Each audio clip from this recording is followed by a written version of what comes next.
Une cuisinière a été licenciée pour avoir nourri de pauvres enfants avec des restes de nourriture du dîner lorsque le directeur a découvert sa véritable identité. Il est tombé à genoux, suppliant pardon.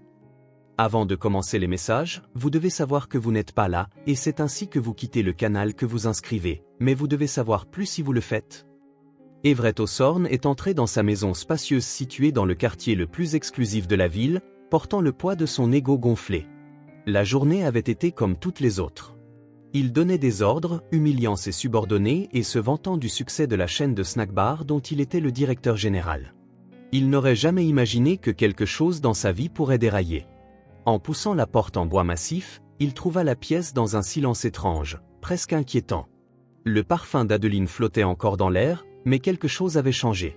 Au centre de la pièce, des valises alignées soigneusement signalèrent l'inattendu. « Quelle farce est-ce, Adeline » demanda-t-il en fronçant les sourcils, son ton empreint de mépris. Adeline apparut en haut des escaliers, vêtue de vêtements simples mais élégants, tenant un petit sac en cuir. Ses yeux étaient vitreux, comme si la décision qu'elle avait prise avait consommé chaque once de son énergie. « Ce n'est pas une farce, Everett. Je pars. J'en ai assez de vivre comme ça, dit-elle d'une voix ferme mais tremblante, suffisamment pour révéler la douleur qu'elle ressentait. Partir, Adeline ? C'est ridicule.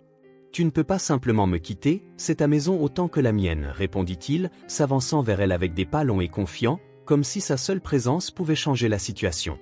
Si c'est à propos de ce dîner pour lequel j'ai été en retard, je te l'ai déjà dit que j'étais occupé, répliqua Adeline en descendant lentement les marches, chaque pas marqué par un poids invisible. Ce n'est pas une question de dîner, Everett, c'est une question de toi, de la personne que tu es devenue. Tu n'es plus l'homme dont je suis tombée amoureuse. Tu maltraites tout le monde autour de toi. Je ne resterai pas ici et ne ferai pas partie de cela. Everett ricana, croisant les bras. C'est pure dramatisation. Je ne maltraite personne, j'exige simplement des normes élevées. Si les gens ne peuvent pas les atteindre, ce n'est pas mon problème. Il fit un pas de plus, mais Adeline recula. Nous avons tout ici, Adeline, une belle maison, le confort, le statut. Que pourrais-tu vouloir de plus ? Elle le regarda droit dans les yeux, ses yeux remplis de douleur mêlée à autre chose. La résolution, le confort et le statut ne signifient rien quand je me sens invisible dans ma propre maison. Tu ne te soucies pas de moi, de tes employés, de quiconque. Je ne peux pas continuer ainsi, et tu finiras aussi seul. Le sang monta au visage d'Everett. Il n'était pas habitué à être confronté, surtout dans sa propre maison. Tu exagères, Adeline. J'ai toujours été là pour toi. Qui paie pour tout ça ? Pour les vêtements que tu portes ? Pour ta vie parfaite ? Il fit un geste autour des luxueux environs, comme si c'était un argument irréfutable.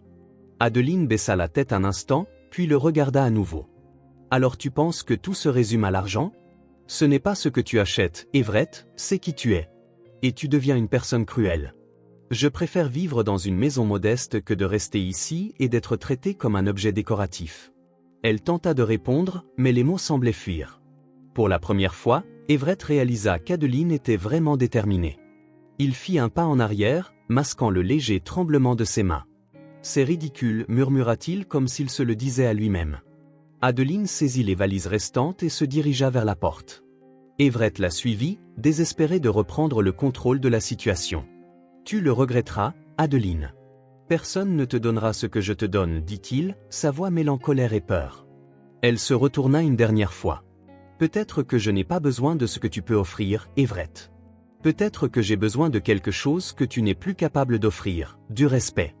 Et tu comprendras ce que tu as perdu quand tout s'effondrera. » Il poussa un rire sarcastique, mais ses yeux ne correspondaient pas au geste. Adeline ouvrit la porte et fit un dernier pas dehors avant de partir.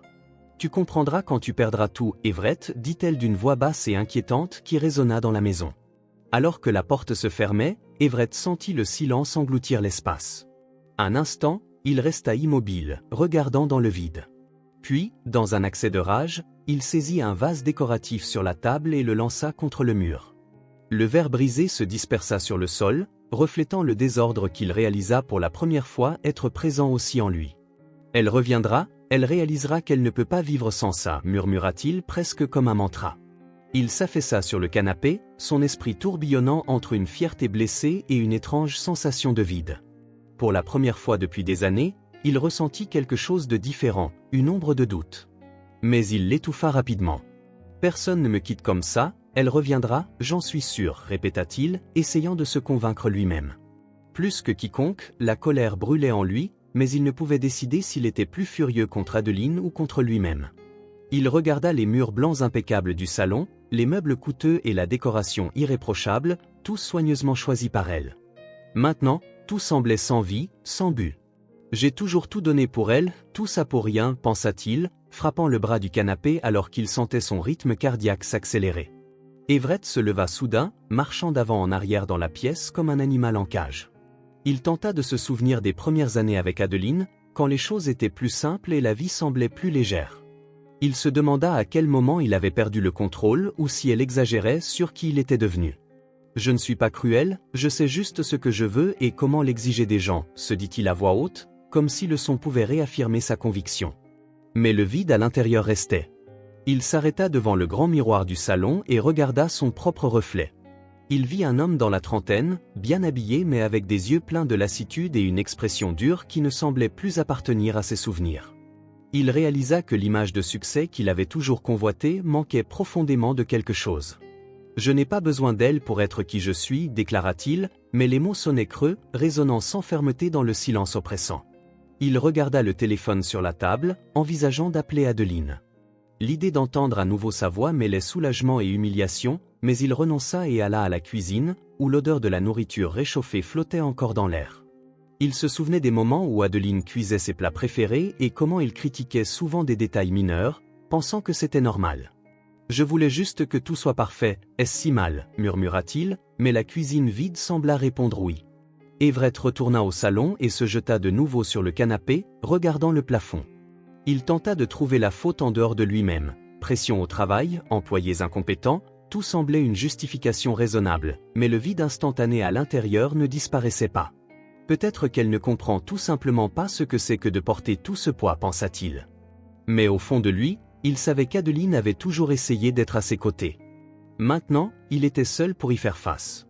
À l'extérieur, Adeline mit les valises dans la voiture et démarra le moteur. Elle ne regarda pas en arrière. Son cœur était lourd, mais elle avait la certitude que ce n'était plus l'endroit où elle appartenait. En conduisant dans la rue éclairée, elle pensa aux prochaines étapes de sa vie, loin d'Everett, et pour la première fois depuis longtemps, elle ressentit un léger soulagement. Everett, cependant, resta seul dans la maison spacieuse, entouré d'une opulence qui semblait soudainement vide. La dernière phrase d'Adeline résonnait dans son esprit comme une malédiction. « Tu comprendras quand tu perdras tout. » Il marmonna doucement, « Je ne perdrai pas, je ne peux pas perdre », mais le doute était planté, à son insu, sa chute avait déjà commencé. Le soleil venait à peine de se lever quand Everett entra dans le dîner comme une tempête, avec des pas fermes qui résonnaient sur le sol carrelé blanc. Il n'avait pas bien dormi et la fatigue était gravée sur son visage, mais cela n'atténuait pas l'expression froide et autoritaire qu'il portait. Il s'arrêta au centre de la salle à manger, observant chaque coin avec des yeux vigilants. Le dîner était déjà en activité, avec des clients arrivant pour le petit déjeuner et des employés pressés essayant de tout garder en ordre. Rien ne fonctionne correctement ici parce que personne ne prend le travail au sérieux. Vous pensez tous que c'est une blague, dit-il en croisant les bras et en lançant des regards noirs aux employés qui détournaient les yeux par peur de le confronter. Everett se dirigea vers la cuisine où Vivien coupait habilement des légumes avec des mouvements précis. Elle ne le regarda pas directement, mais ses épaules se raidissaient à sa présence. « Tu penses que cette lenteur est acceptable ? Les clients ne paient pas pour attendre de la nourriture médiocre, dit-il, sa voix pleine de mépris. Vivien serra le couteau fermement mais répondit d'un ton calme, « Je suis les standards de la maison, monsieur. Tout est dans les temps ?» Il laissa échapper un court rire amer. « Standards de la maison ? Tu penses que c'est suffisant parce que je ne le suis pas. » Vivien continua de travailler. Everett retourna dans la salle à manger où Thatcher servait un groupe de clients. Le serveur se déplaçait rapidement, essayant d'équilibrer assiette et tasse, mais une petite erreur fit tomber une cuillère par terre. Avant qu'il ne puisse se pencher pour la ramasser, Everett était à ses côtés, les yeux fixés sur lui comme un prédateur. « Tu sais combien coûte un client insatisfait ? Chaque erreur que tu fais me coûte de l'argent. Ce n'est pas un cirque pour toi de jouer de jongleur, cria-t-il. Thatcher avala difficilement, attrapa la cuillère et s'excusa, « Ça ne se reproduira plus, monsieur. Je fais de mon mieux. Ton mieux ne suffit pas. Peut-être devrais-tu chercher un autre endroit où travailler si tu ne peux pas gérer quelque chose d'aussi basique, rétorqua Everett en pointant le plateau d'une main tremblante de colère.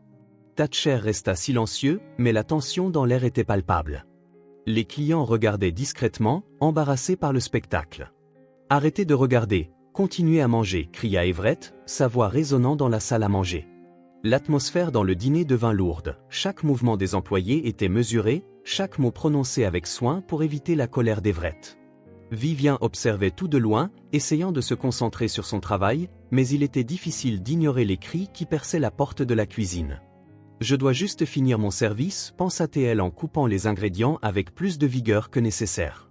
Thatcher n'eut aucun répit. Dès qu'elle parvint à organiser les commandes et à servir les clients, Everett réapparaissait, cette fois tenant un menu. « Tu as livré les mauvais plats ? Parce que celui-ci n'est pas la commande que la table a faite. » « Et maintenant, que leur dis-je » Il poussa le menu contre la poitrine de Thatcher. « Monsieur, j'ai vérifié avec la cuisine avant de servir. »« Il pourrait y avoir une erreur dans la préparation » répondit Thatcher en essayant de rester calme. Everett laissa échapper un rire amer et secoua la tête. « Bien sûr, blâme la cuisine parce que c'est plus facile de pointer du doigt que d'assumer la responsabilité. » Il regarda vers la cuisine et cria « Vivien, viens ici maintenant !» Le silence dans la cuisine fut immédiat. Vivien essuya ses mains sur son tablier et sortit, trouvant Everett et Thatcher dans la salle à manger. Elle garda sa posture malgré le fait qu'elle savait que la prochaine attaque serait dirigée contre elle. « Oui, monsieur. »« Que voulez-vous » demanda-t-elle en essayant de paraître professionnelle. Everett pointa Thatcher. « As-tu livré ce mauvais plat ? Parce qu'il dit que c'était de ta faute. Je veux savoir qui est à blâmer ici. » Vivien regarda Thatcher, qui évitait son regard, et répondit « Il n'y a eu aucune erreur dans la cuisine. Tous les plats sont préparés selon les commandes enregistrées. » La tension dans l'air était presque palpable. Tout le monde dans la cuisine avait interrompu ce qu'il faisait pour observer la confrontation, même discrètement. Thatcher semblait figé, comme s'il décidait entre accepter la faute ou défier le directeur. « J'ai juste suivi ce qui était noté sur la commande, dit-il, la voix tremblante, essayant de trouver les bons mots.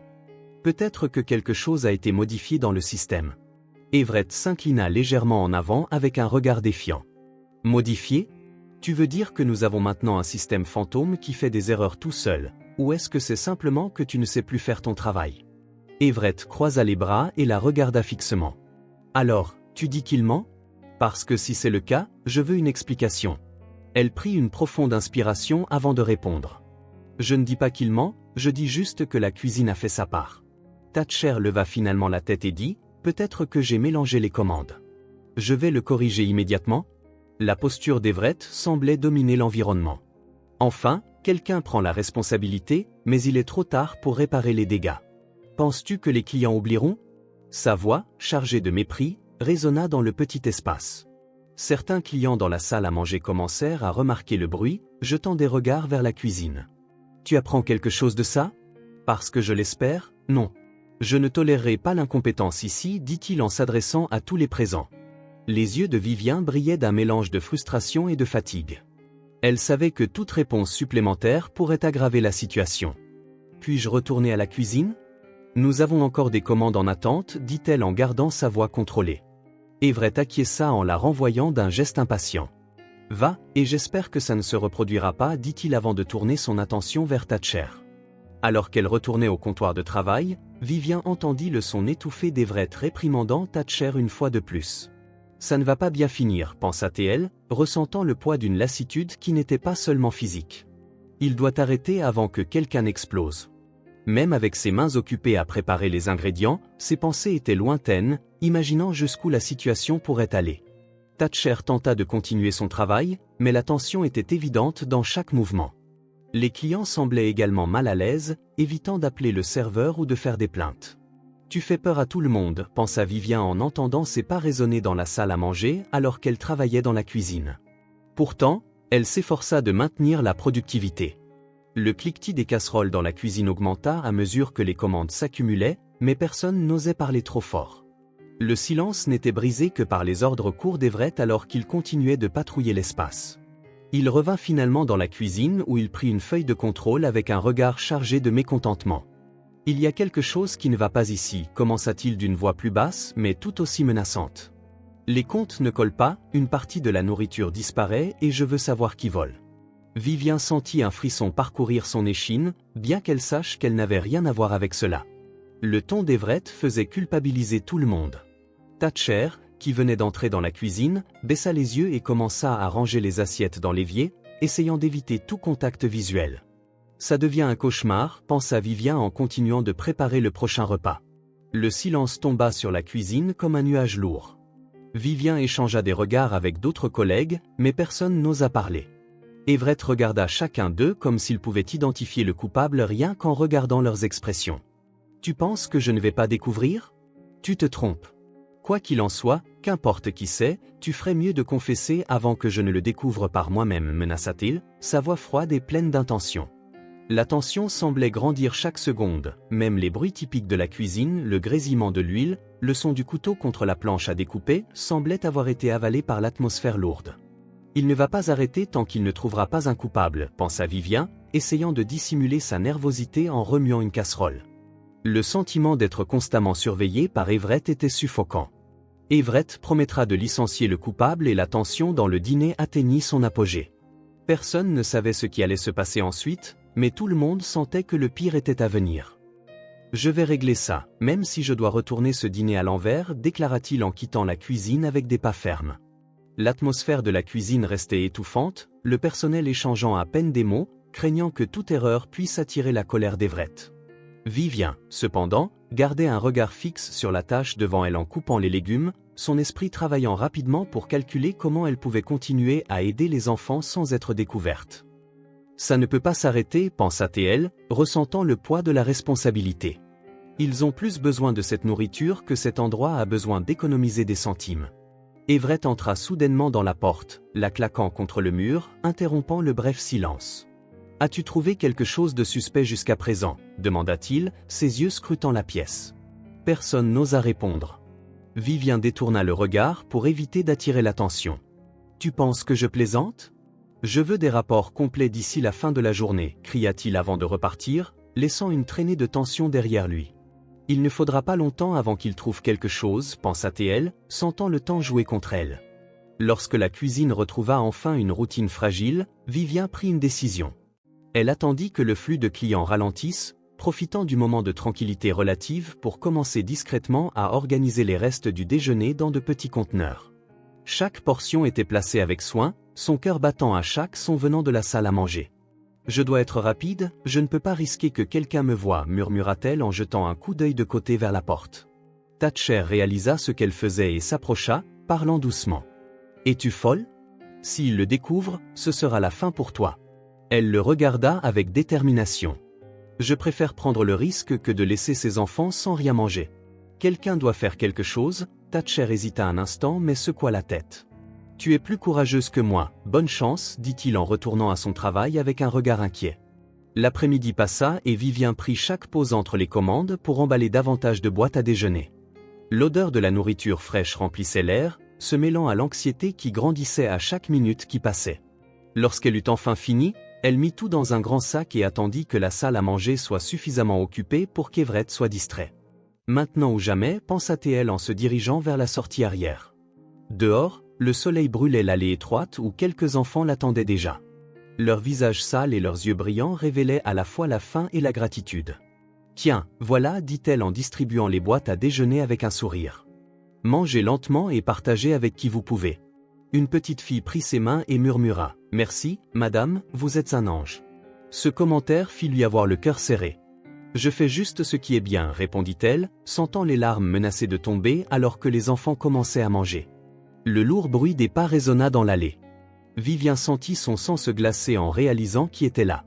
Everett émergea comme une ombre, ses yeux brûlants de colère devant la scène. « Je savais que quelque chose n'allait pas, cria-t-il, avançant vers elle. Les enfants recrochèrent leurs épaules, serrant leur boîte à déjeuner de peur. « Tu voles de la nourriture de l'entreprise pour nourrir des vagabonds ?» La situation se figea dans le temps.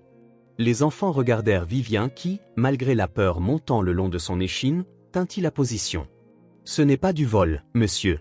Ce sont des restes qui auraient été jetés. Ces enfants ont besoin de ça, ils ont faim, dit-elle, sa voix tremblante mais chargée de sincérité. » Everett croisa les bras, son regard se durcissant. « Reste ou non, ce sont des biens de l'entreprise. Tu enfreins les règles et je ne tolérerai pas ça. L'un des plus jeunes enfants laissa échapper un sanglot. À l'écoute du ton sévère d'Everett, Vivien regarda rapidement le petit groupe autour d'elle et prit une profonde inspiration, essayant de contrôler ses émotions. Ils ne sont responsables de rien, Everett. Ce n'est pas malmener personne. Ce qui fait mal, c'est de voir des gens prétendre que ces enfants n'existent pas. Son ton passa de la supplication à la fermeté, mais la colère sur son visage ne fit que grandir. Ce n'est pas à toi de décider qui mérite de l'aide ou non. La scène avait attiré l'attention de certains employés et même de clients qui commencèrent à se rassembler à la porte arrière, curieux de la perturbation. Les regards de malaise étaient évidents, mais personne n'osa intervenir. Everett profita de l'audience pour continuer. Tu n'es rien d'autre qu'une voleuse, Vivien, une irresponsable qui enfreint les règles. Sa voix devint plus forte à chaque mot, résonnant dans l'allée étroite. Les regards des enfants, qui avaient tenu un fil d'espoir, étaient maintenant consumés par la peur. Vivien tenta de s'expliquer à nouveau, mais sa voix fut étouffée par ses cris. « Tu es licencié. Maintenant, prends tes affaires et sors d'ici. » La phrase resta suspendue dans l'air comme une condamnation. Les mains de Vivien tremblaient et ses yeux s'humidifièrent, mais elle continua d'essayer de raisonner avec lui. « Je n'ai pas besoin de beaucoup pour vivre, Everett, mais ils ont besoin de tout. Ce travail ne me définit pas, mais les leur refuser de l'aide me détruirait. » L'émotion était claire dans ses mots, mais Everett détourna son visage avec mépris. Des larmes commencèrent à se former dans les yeux de Vivien, mais elle refusa de les laisser tomber. « Je voulais juste aider », murmura-t-elle plus pour elle-même que pour lui. Everett, cependant, restait inflexible. Il regarda de nouveau les enfants comme pour leur faire savoir qu'ils étaient les bienvenus. « Sortez avant que je ne fasse appeler la police », menaça-t-il en pointant vers la porte de la cuisine. Ses cris résonnèrent et les clients servant murmurèrent entre eux, mais personne n'intervint. L'une des enfants, une petite fille aux cheveux ébouriffés, prit la main de Vivien comme pour la protéger. « S'il te plaît, ne te bats pas avec elle », chuchota-t-elle, les yeux grands de peur. Mais Everett ne montra aucun signe de compassion. Il fixa le groupe et dit « Ce n'est pas mon problème. Si quelqu'un veut vous nourrir, qu'il le fasse avec son propre argent. » L'un d'eux, un garçon d'environ 8 ans, fit un pas en avant. Il semblait plus petit dans la présence imposante d'Everett, mais sa voix était ferme malgré le tremblement. « S'il te plaît, ne la blesse pas. Elle nous aide parce que nous n'avons pas de nourriture, » dit le garçon d'une voix mince chargée de désespoir. La supplication tomba cependant dans l'oreille d'Einstein. Everett le regarda avec mépris et ordonna « Vous êtes tous sortis d'ici, maintenant. » La tension dans l'air était suffocante et le silence qui suivit ne fut brisé que par le bruit de la porte claquant. Alors qu'il retournait à l'intérieur du dîner, Everett ajusta sa cravate devant le miroir dans le hall du bureau corporatif. La salle d'attente était luxueuse, avec des sols en marbre brillant et des meubles modernes qui exhalaient de l'autorité. Il était là pour une réunion importante, convoqué par le propriétaire insaisissable de la chaîne aux sornes gourmets, une figure mystérieuse qu'il n'avait jamais vue. « Ils vont enfin reconnaître mon travail », pensa-t-il, ignorant le malaise qui grandissait depuis l'incident du dîner. Ses mains étaient stables, mais le poids du silence dans la pièce augmentait son anxiété. « Tout cela n'est pas de ma faute, je n'ai fait que suivre les règles », murmura-t-il en ajustant le nœud de sa cravate une fois de plus. La réceptionniste appela son nom et il entra dans une pièce spacieuse et bien éclairée. L'environnement était minimaliste, mais chaque détail démontrait du pouvoir. Au centre, une grande table en bois poli avec 2 chaises. Everett fronça les sourcils en réalisant qu'il n'y avait personne d'autre là. « C'est étrange, j'imaginais être reçu avec plus de formalité », pensa-t-il en s'installant sur la chaise. L'air, le silence était brisé seulement par le tic-tac d'une horloge au mur, chaque seconde semblant plus longue que la précédente. Il s'éclaircit la gorge, essayant de chasser le malaise. La porte s'ouvrit lentement et il se redressa sur sa chaise, prêt à saluer le patron. Mais au lieu d'un homme en costume, Vivien entra. Elle était impeccable, avec un blazer élégant et une expression sérieuse qui contrastait avec l'image de la cuisinière qu'il avait en tête. Everett cligna des yeux, confus, et s'inclina légèrement. « Que faites-vous ici?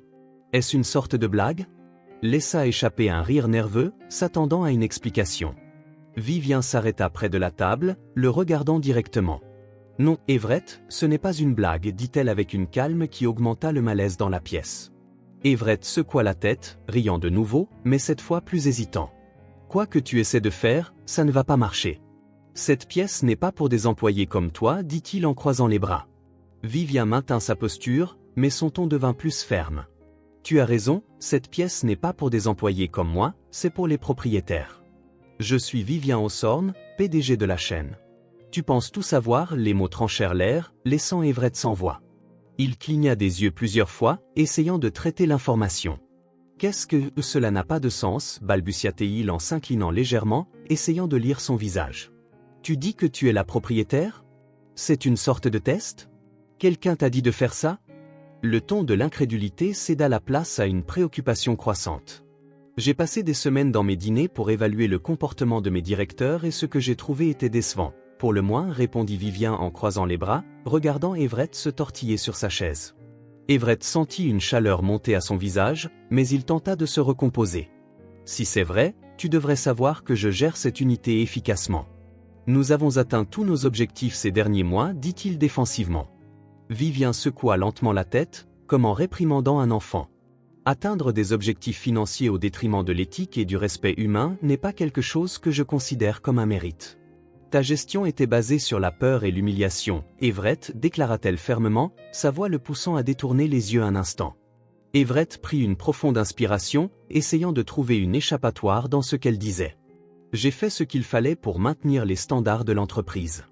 Tout le monde ne comprend pas l'importance de la discipline au travail, argumenta-t-il, mais son ton portait moins de conviction qu'il ne l'avait intentionné. Vivien leva un sourcil et répondit calmement, la discipline n'est pas la même chose que la tyrannie. Les gens que tu as dirigés travaillaient dans la peur et c'est un reflet direct de ton caractère. Il avait l'impression que chaque mot diminuait davantage sa stature. Il ouvrit la bouche pour répondre, mais elle continua. J'ai tout vu, comment tu traites tes employés comme s'ils étaient jetables. Comment tu ignores les besoins des clients à moins que cela n'affecte directement le profit, et pire encore, comment tu as exposé un employé qui essayait d'aider des personnes dans le besoin. Les mots frappèrent Everett comme des coups précis. Il tenta de le dissimuler, mais le tremblement dans ses mains le trahissait. Et qu'est-ce que tu m'attendais à faire? Laisser continuer ses vols? Je protégeais l'entreprise, sa voix devint plus forte, mais Vivien resta calme. Protéger l'entreprise ou protéger ton ego? Parce que ce que j'ai vu, c'est un homme aveuglé par le pouvoir, incapable de reconnaître la différence entre le bien et le mal. Le silence qui suivit était assourdissant. Il sentit le poids de chaque accusation, mais son esprit luttait pour trouver une justification plausible. J'ai toujours cru que je faisais ce qui était le mieux pour l'entreprise. Je n'ai jamais pensé que mes actions seraient perçues de cette manière, dit-il presque en chuchotant. À mesure que sa confiance s'infiltrait à travers les fissures de sa fierté, Vivien restait impassible, mais ses yeux exprimaient quelque chose de plus, de la déception. Tu n'y as pas pensé parce que tu n'as jamais voulu le voir, et c'est exactement pour cela que nous sommes ici, déclara-t-elle en croisant de nouveau les bras. Everett ouvrit à nouveau la bouche, mais les mots ne sortirent pas. Il réalisa que toute argumentation serait futile. Alors, que veux-tu de moi? Demanda-t-il, essayant de garder sa voix stable mais avec un tremblement perceptible. Vivien se redressa, croisant encore ses bras. Je veux que tu comprennes les conséquences de tes actions. Tu as déshonoré cette entreprise, en tant que propriétaire, j'ai le devoir de m'assurer que cela ne continue pas. Il tenta de garder le contrôle, mais la frustration était évidente. J'ai dédié des années à cette entreprise, j'ai fait des sacrifices que personne ici ne connaît, dit-il, sa voix empreinte d'émotion. Je le reconnais, Vivien, répondit-elle sans détourner le regard. Mais les sacrifices ne justifient pas la destruction. Tu as choisi d'agir d'une manière qui a blessé les personnes qui auraient dû te faire confiance. Le silence revenu était lourd alors qu'Everett assimilait les mots qui semblaient désormais résonner dans son esprit. Il serra les poings sous la table, se sentant acculé. Si tu penses pouvoir m'intimider, tu te trompes. J'ai toujours fait de mon mieux pour cette entreprise, déclara-t-il avec une détermination qui ressemblait plus à du désespoir. Vivien inclina légèrement la tête, l'analysant. Ton meilleur n'était pas suffisant, Everett. Pas quand les gens ont souffert à cause de cela, pas quand tu as utilisé l'autorité que nous t'avons confiée pour humilier et détruire. Elle fit une pause, laissant ses paroles s'imprégner. Le silence semblait amplifier le poids du moment, laissant Everett dans un état de tension presque insupportable. Il savait que la seule chose qui lui restait était d'accepter ce qui allait arriver, mais sa fierté le rendait impossible. Il serra les dents, mais avant qu'il ne puisse dire quoi que ce soit, Vivien porta le coup final. « Tu es licencié, Everett », déclara-t-elle d'une voix ferme, ne laissant aucune place à la négociation. Il écarquilla les yeux, essayant de protester, mais elle l'interrompit. De plus, tu seras tenu responsable de ta conduite. Je ne permettrai pas à quelqu'un comme toi de continuer à représenter notre marque. Le poids de ces mots tomba comme un marteau, laissant Everett sans issue alors qu'elle le regardait avec la détermination de quelqu'un qui savait qu'elle contrôlait la situation. Sachant qu'il ne trouverait pas facilement un emploi dans cette région, sans économie et incapable de renverser rapidement la situation, il fut contraint de déménager dans un endroit où il pourrait vivre avec peu d'argent et essayer d'obtenir n'importe quel emploi. Le déménagement dans le quartier modeste fut aussi abrupt que dévastateur pour Everett. Il avait passé sa vie à construire l'image d'un homme à succès, intouchable, et maintenant il se retrouvait dans une rue étroite entourée de maisons en briques usées et de façades corrodées par le temps. Des fenêtres ouvertes révélaient des vies simples mais animées, contrastant avec le vide qu'il ressentait. Everett serra une petite valise contenant ses vêtements et une enveloppe avec l'argent restant de son indemnité de départ. « C'est temporaire », murmura-t-il pour lui-même comme un mantra, gravissant les marches étroites d'un vieil immeuble. Je serai bientôt de retour là où je mérite d'être. La chambre qu'il loua était petite et étouffante, avec des murs écaillés et un lit en fer grinçant. Alors qu'il s'asseyait sur le matelas fin, Everett regarda autour de lui et poussa un lourd soupir. Il n'y avait aucun luxe, aucun signe de confort auquel il était habitué, juste le silence et le bruit lointain des voix résonnant dans le couloir. Comment les gens vivent-ils comme ça, pensa-t-il, ressentant la colère et le désespoir grandir en lui. Ce n'est pas une vie, ça ne peut pas l'être. Il tenta de repousser la pensée, mais il savait qu'il commençait à comprendre sa nouvelle réalité. Dans les jours suivants, Everett parcourut les rues du quartier à la recherche de travail. Son apparence impeccable, même dans un costume maintenant usé, attirait des regards curieux des résidents. Il entra dans des magasins, des marchés et de petites entreprises, mais les réponses étaient toujours les mêmes, « Nous n'embauchons pas ». Il força un sourire et les remercia poliment, mais à chaque porte fermée, il sentait sa confiance s'effriter. « Je dirigeais l'une des plus grandes chaînes du pays, comment peuvent-ils me rejeter ainsi ?» pensa-t-il, frustré en rentrant dans sa chambre. Au marché local, un environnement animé avec des étals de fruits et légumes, Everett tenta à nouveau sa chance. Il s'approcha d'une petite boucherie et demanda au propriétaire s'il y avait des ouvertures.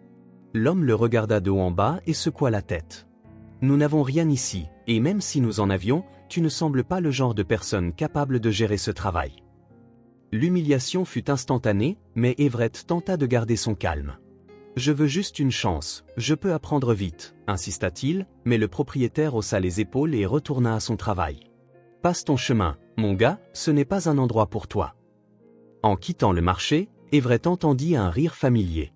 Il se retourna et vit un homme grand et mince avec une expression moqueuse. C'était un ancien employé du dîner qu'il dirigeait autrefois. Il portait une boîte de fruits dans ses bras mais s'arrêta pour le regarder. « Eh bien, qui l'aurait cru ? Everett cherche du travail dans notre quartier. Le monde fait vraiment un cercle complet, n'est-ce pas ?» dit l'ancien employé avec un sourire mêlant surprise et ironie. Everett tenta de l'ignorer, mais le ton de l'homme l'irritait profondément. « Je ne suis ici que temporairement, je n'ai pas besoin de leçons de vie, » répondit-il en essayant de paraître ferme. La voix de l'ancien employé se renforça à mesure que les gens autour commençaient à prêter attention à la conversation. « Temporairement, c'est ce que tu appelles le licenciement des gagne-pains, hein ? Temporairement, jusqu'à ce qu'ils trouvent autre chose. Je parie que ce n'était pas si facile pour eux à l'époque, dit-il avec un rire amer. » Everett sentit les regards des étrangers peser sur lui et une sensation de honte grandir. « Je n'ai rien à t'expliquer, » rétorqua-t-il en essayant de mettre fin à la conversation, mais l'ancien employé fit un pas en avant, sa voix dégoulinant de mépris. « Tu n'as pas besoin de l'expliquer, ton expression en dit long. Bienvenue dans la réalité, patron. » L'ancien employé posa la boîte par terre et croisa les bras. « C'est drôle comment tu disais cela aux gens que tu as licenciés, comme si c'était facile pour nous de recommencer. Maintenant, tu le ressens, n'est-ce pas ? Ce que c'est que d'être traité comme rien. » Everett sentit son sang bouillir, mais il n'avait pas de réponse. Il détourna simplement le regard et commença à s'éloigner alors que l'ancien employé continuait. « Bonne chance, patron, tu vas en avoir besoin. » L'homme cria en retournant à son travail. « Je ne suis pas comme eux, » pensa Everett en répétant les mots, mais il ne sonnait pas convaincant. En s'éloignant, Everett ne put s'empêcher d'entendre les murmures des personnes qui avaient été témoins de la confrontation. « C'est lui, l'arrogant directeur de cette célèbre chaîne. Oui, j'ai entendu qu'il a été licencié. Maintenant, il est dans le même bateau que nous tous. » Les mots étaient comme des couteaux, transperçant son ego déjà blessé. Il serra les poings, la colère mêlée à la honte. Je ne leur donnerai pas le plaisir de me voir tomber, pensa-t-il, mais pour la première fois, cette détermination ne semblait pas suffisante pour chasser le sentiment d'impuissance. En rentrant à l'immeuble, Everett s'arrêta sur une place voisine. Il regarda des enfants jouer avec des balles improvisées et des vendeurs de rue offrir des produits bon marché. Il y avait une énergie à l'endroit, quelque chose qu'il n'avait jamais remarqué auparavant. Malgré les difficultés visibles, les gens riaient, parlaient et s'entraidaient de manière qu'il ne comprenait pas. Ils ont si peu et pourtant ils semblent heureux, pensa-t-il en voyant un groupe de femmes partager un sac de pain et rire de quelque chose. Everett détourna le regard, ressentant un malaise inexplicable. Le rire des enfants lui rappela des souvenirs de moments qu'il avait longtemps ignorés. Il pensa aux fois où, en tant que directeur, il se plaignait du bruit des familles dans les restaurants. Je voyais toujours tout en chiffres, en objectifs et en efficacité, réfléchit-il en regardant les enfants partager une bouteille de soda avec un enthousiasme sincère. Peut-être qu'ils n'ont pas tout, mais au moins ils ont les uns les autres. L'idée le dérangeait plus qu'elle ne le devrait, éveillant quelque chose qu'il ne pouvait nommer. Plus tard, dans la petite chambre, Everett fit le calcul. L'enveloppe d'argent était presque vide et les quelques billets restants ne suffiraient pas à couvrir ses dépenses longtemps. Il se frotta les tempes, sentant la pression monter. « Je dois trouver quelque chose rapidement, je ne peux pas vivre comme ça », dit-il à voix haute, comme si le son pouvait rendre sa situation moins désespérée. Mais au fond, il savait que les opportunités devenaient de plus en plus rares. Il ouvrit le vieux réfrigérateur et ne trouva qu'une bouteille d'eau et un pain rassis qu'il avait acheté la veille. L'odeur de la moisissure commençait à se mêler à l'air étouffant de la pièce, rendant tout encore plus insupportable. Il mordit dans le pain avec dégoût mais se força à manger, conscient qu'il ne pouvait rien gaspiller. « Je n'aurais jamais pensé en arriver là », murmura-t-il en mâchant lentement, sa fierté s'écrasant à chaque bouchée. Le sentiment de vulnérabilité commençait à consommer les dernières traces de confiance en lui qu'il avait. Everett regarda par la fenêtre où le ciel commençait à s'assombrir. La lumière tamisée du lampadaire éclairait un groupe de résidents discutant animément. Malgré leurs vêtements usés et leurs visages marqués par la fatigue, il ressentit une pointe d'envie mais aussi de curiosité. Comment trouve-t-il la force de sourire alors que moi, avec toutes les ressources que j'avais autrefois, je me sens au bord de l'effondrement? Peut-être que le problème n'est pas seulement ce que j'ai perdu, mais ce que je n'ai jamais appris, pensa-t-il, mais repoussa rapidement l'idée alors que la pièce plongeait dans l'obscurité. Everett tourna son attention vers l'enveloppe vide sur la table. Il l'ouvrit une dernière fois, comptant les quelques pièces et billets restants.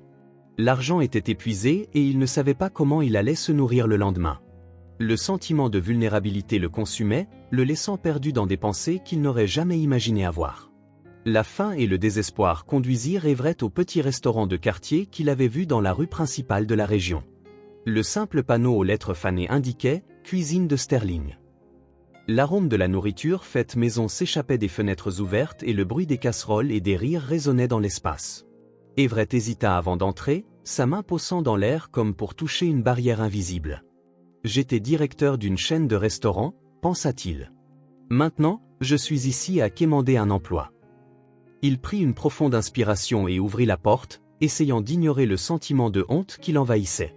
À l'intérieur, l'atmosphère était chaleureuse mais modeste. Les tables étaient couvertes de nappes en plastique et une file de personnes attendait d'être servies au comptoir. Derrière celui-ci, Sterling, un homme robuste au visage sévère, dirigeait la cuisine avec efficacité. « Que veux-tu » demanda Sterling sans détacher les yeux de la casserole qu'il remuait vigoureusement. Everett se racla la gorge avant de répondre. « Je cherche un emploi, je peux aider en cuisine. » La phrase sortit plus comme un murmure et il sentit le poids de sa propre vulnérabilité. « Le travail ici ne permet pas de flâner. »« Sais-tu cuisiner » demanda Sterling brièvement en levant les yeux. Everett hésita mais répondit « J'ai géré des restaurants, je connais les processus. » Le rire de Sterling était fort et dur. « Un directeur, ça ne veut rien dire ici. Je veux savoir si tu peux gérer la chaleur de la cuisine, si tu sais couper, laver et faire les bases, parce qu'ici, personne ne bossine personne. Tout le monde travaille, » dit-il en pointant l'évier rempli de vaisselle. « Je peux apprendre, » répondit Everett en essayant de paraître confiant. Sterling l'observa un moment avant de hausser les épaules. « D'accord, tu commences maintenant. Prends un tablier et commence par l'évier. » En frottant les casseroles graisseuses, Everett sentit les regards méfiants des autres employés. Aucun d'eux ne se présenta, mais il entendit leur murmure « Celui-là est l'un des nôtres, tu sais. » Des gens qui sont tombés et qui veulent recommencer, dit une femme près de la cuisinière. Everett tenta d'ignorer cela en se concentrant sur la tâche, mais il ne put s'empêcher de penser « Peut-être que je mérite ça », pensa-t-il alors que l'eau tiède et le savon semblaient laver non seulement la vaisselle mais aussi les fragments de fierté qui lui restaient.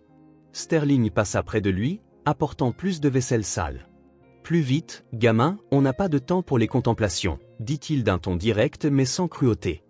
Everett hocha simplement la tête, accélérant le rythme. « Est-ce tout ce qu'il me reste ?» pensa-t-il en lavant la vaisselle, mais il repoussa rapidement l'apitoiement sur lui-même. « C'est un début, j'ai besoin de ça. » Continua-t-il à travailler, ressentant pour la première fois depuis des années le poids de la fatigue physique, quelque chose qu'il avait oublié dans des bureaux climatisés et des chaises confortables. Au fur et à mesure que la journée avançait, Everett commença à remarquer les clients entrant dans le restaurant. La plupart venaient de familles simples, beaucoup avec des enfants qui mangeaient avec enthousiasme des plats modestes mais bien servis. Il observa les interactions, réalisant comment Sterling maintenait un équilibre entre fermeté et empathie. « Plus de riz pour cette table », dit Sterling sans que personne n'ait à demander, comme s'il savait exactement ce dont chaque client avait besoin. « Je n'ai jamais vu des gens comme ça dans les restaurants que j'ai dirigés », pensa Everett, intrigué par la proximité et le soin sincère dans l'environnement. À la fin du service, épuisé, les mains ridées par l'eau et le savon et les bras endoloris par les mouvements répétitifs en rangeant les éviers, Sterling s'approcha de lui. « Tu ne t'es pas trop mal débrouillé pour ton premier jour, mais ne pense pas que ce sera plus facile demain, » dit-il en lui tendant un bol de soupe. « Mange, tu auras besoin d'énergie. » Everett le remercia silencieusement et s'assit dans un coin, savourant le plat simple. Il n'avait pas à le faire, pensa-t-il, ressentant un léger soulagement en réalisant que malgré tout, il y avait des gens prêts à aider. Everett regarda autour de lui dans le restaurant désormais calme et presque vide après le flux intense de la journée. Le personnel nettoyait l'espace pendant que Sterling donnait des ordres rapides mais précis, s'assurant que tout soit prêt pour le lendemain. L'odeur de la soupe simple le réconfortait et chaque cuillerée semblait ramener un peu de vie à son corps fatigué. « J'ai passé des journées entières sans même remarquer les efforts du cuisinier, » pensa-t-il, honteux en observant la dévotion silencieuse autour de lui. La chaleur de la nourriture semblait moins importante que la leçon silencieuse que l'environnement transmettait. À chaque bouchée, Everett revivait les moments de la journée, des regards méfiants de ses collègues aux ordres sévères de Sterling. Il n'était pas habitué à être commandé et le poids de l'inversion des rôles le dérangeait encore. « C'est temporaire », se força-t-il à répéter, mais la vérité était que le travail, bien que épuisant, avait comblé une partie du vide qu'il ressentait. Pour la première fois depuis longtemps, il n'était pas seulement Everett le directeur, il était juste une autre personne essayant de survivre. En quittant le restaurant, le ciel était déjà sombre. Everett marchait dans les rues éclairées uniquement par des lampadaires intermittents. L'arôme de la nourriture le mena à un petit groupe rassemblé à un coin de rue. Une femme distribuait des soupes et des pains aux sans-abri. Elle était mince, les cheveux attachés en un simple chignon et arborait un sourire accueillant qui illuminait l'environnement. Il s'arrêta à distance, observant silencieusement alors qu'elle distribuait la nourriture avec des mots doux. Pourquoi quelqu'un ferait-il cela? Qu'est-ce qu'elle y gagne en retour? Pensa-t-il, intrigué par la scène si différente de ce qu'il connaissait que Everett se sentit presque hors de place. En observant ceux qui recevaient la nourriture remercier humblement la femme sans montrer de signes de fatigue, il continua à servir chaque personne avec attention. Il y avait quelque chose dans sa présence qui transmettait calme et une force silencieuse. Everett croisa les bras, essayant de comprendre ce qui le retenait là, même sans le courage de s'approcher. « Elle se contente de distribuer de la soupe », pensa-t-il, mais il savait qu'il y avait quelque chose de plus profond dans ce geste. Everett resta là pendant des minutes, caché dans les ombres, jusqu'à ce que la femme le remarque. « As-tu faim » demanda-t-elle en élevant la voix sans aucun signe de jugement. Il hésita avant de s'approcher. « Non, j'ai déjà mangé » répondit-il, mais elle insista en tendant un bol de soupe. « Alors viens prendre de la soupe et tiens-moi compagnie. »« J'aime toujours entendre de bonnes histoires » dit-elle en souriant légèrement. À contre-cœur, Everett accepta et s'assit au milieu du groupe. « Je m'appelle Céleste, et toi » demanda-t-elle en servant une autre personne. Assis au milieu de ce groupe d'étrangers, Everett ressentit un mélange d'embarras et de curiosité. Il tenait le bol chaud dans ses mains, observant les expressions autour de lui. C'étaient des gens simples, des visages marqués par la dure vie, mais il y avait quelque chose dans leurs yeux qu'il ne reconnaissait pas, une sorte de paix. « Everett » répondit-elle, se sentant mal à l'aise. « Fais-tu cela tout le temps » demanda-t-il en la regardant travailler efficacement. « Chaque fois que je peux, répondit simplement Céleste. C'est un travail qui aide les autres, mais ça m'aide aussi. Il n'y a pas de prix pour voir un sourire reconnaissant. En parlant, Everett réalisa qu'elle se mouvait avec une légèreté qui contrastait avec le poids de sa propre vie. Il regarda comment elle écoutait patiemment les histoires de ceux qui venaient chercher de la nourriture, offrant non seulement de la nourriture mais aussi de l'attention. « Tu ne sembles pas fatigué », commenta-t-il en essayant de comprendre d'où venait cette énergie. Elle rit légèrement. « Fatigué, toujours, mais ça me donne de la force. Quand tu aides quelqu'un, tu gagnes plus que tu ne donnes. C'est aussi simple que ça. » Ces mots le laissèrent sans voix. Everett termina la soupe en silence tandis que son esprit travaillait fébrilement. Il pensa à toutes les années passées à construire une carrière, à accumuler du statut, et maintenant il était assis là, recevant de l'aide d'un étranger qui n'attendait rien en retour. C'est de la folie, pensa-t-il, mais il ne pouvait pas se défaire du sentiment qu'il commençait à voir quelque chose qu'il n'avait jamais considéré auparavant. Céleste continua de distribuer les dernières portions tandis qu'il restait assis, essayant d'absorber ce qu'il voyait. En se levant pour partir, Everett regarda Céleste une dernière fois. « Pourquoi fais-tu cela ? Ce n'est pas difficile de passer du temps et de l'argent à aider des gens que tu ne connais même pas ?» demanda-t-il en essayant de comprendre. Elle sourit en ajustant le chignon qui commençait à se défaire. « Parce que j'ai été à leur place, Everett. Quelqu'un m'a aidé quand j'en avais le plus besoin, maintenant c'est mon tour de faire de même. » Ces mots résonnèrent dans son esprit alors qu'il rentrait chez lui en silence. Les rues étaient presque désertes, mais la conversation avec Céleste occupait toutes les pensées d'Everett. Il ne pouvait pas expliquer pourquoi il se sentait si mal à l'aise, mais quelque chose avait changé. « Peut-être qu'il y a quelque chose ici que je n'ai jamais pu voir, » pensa-t-il en regardant Céleste continuer son travail avec une détermination tranquille. Le lendemain, Everett demanda autour de lui dans le quartier et découvrit où se trouvait le siège du projet social de la communauté.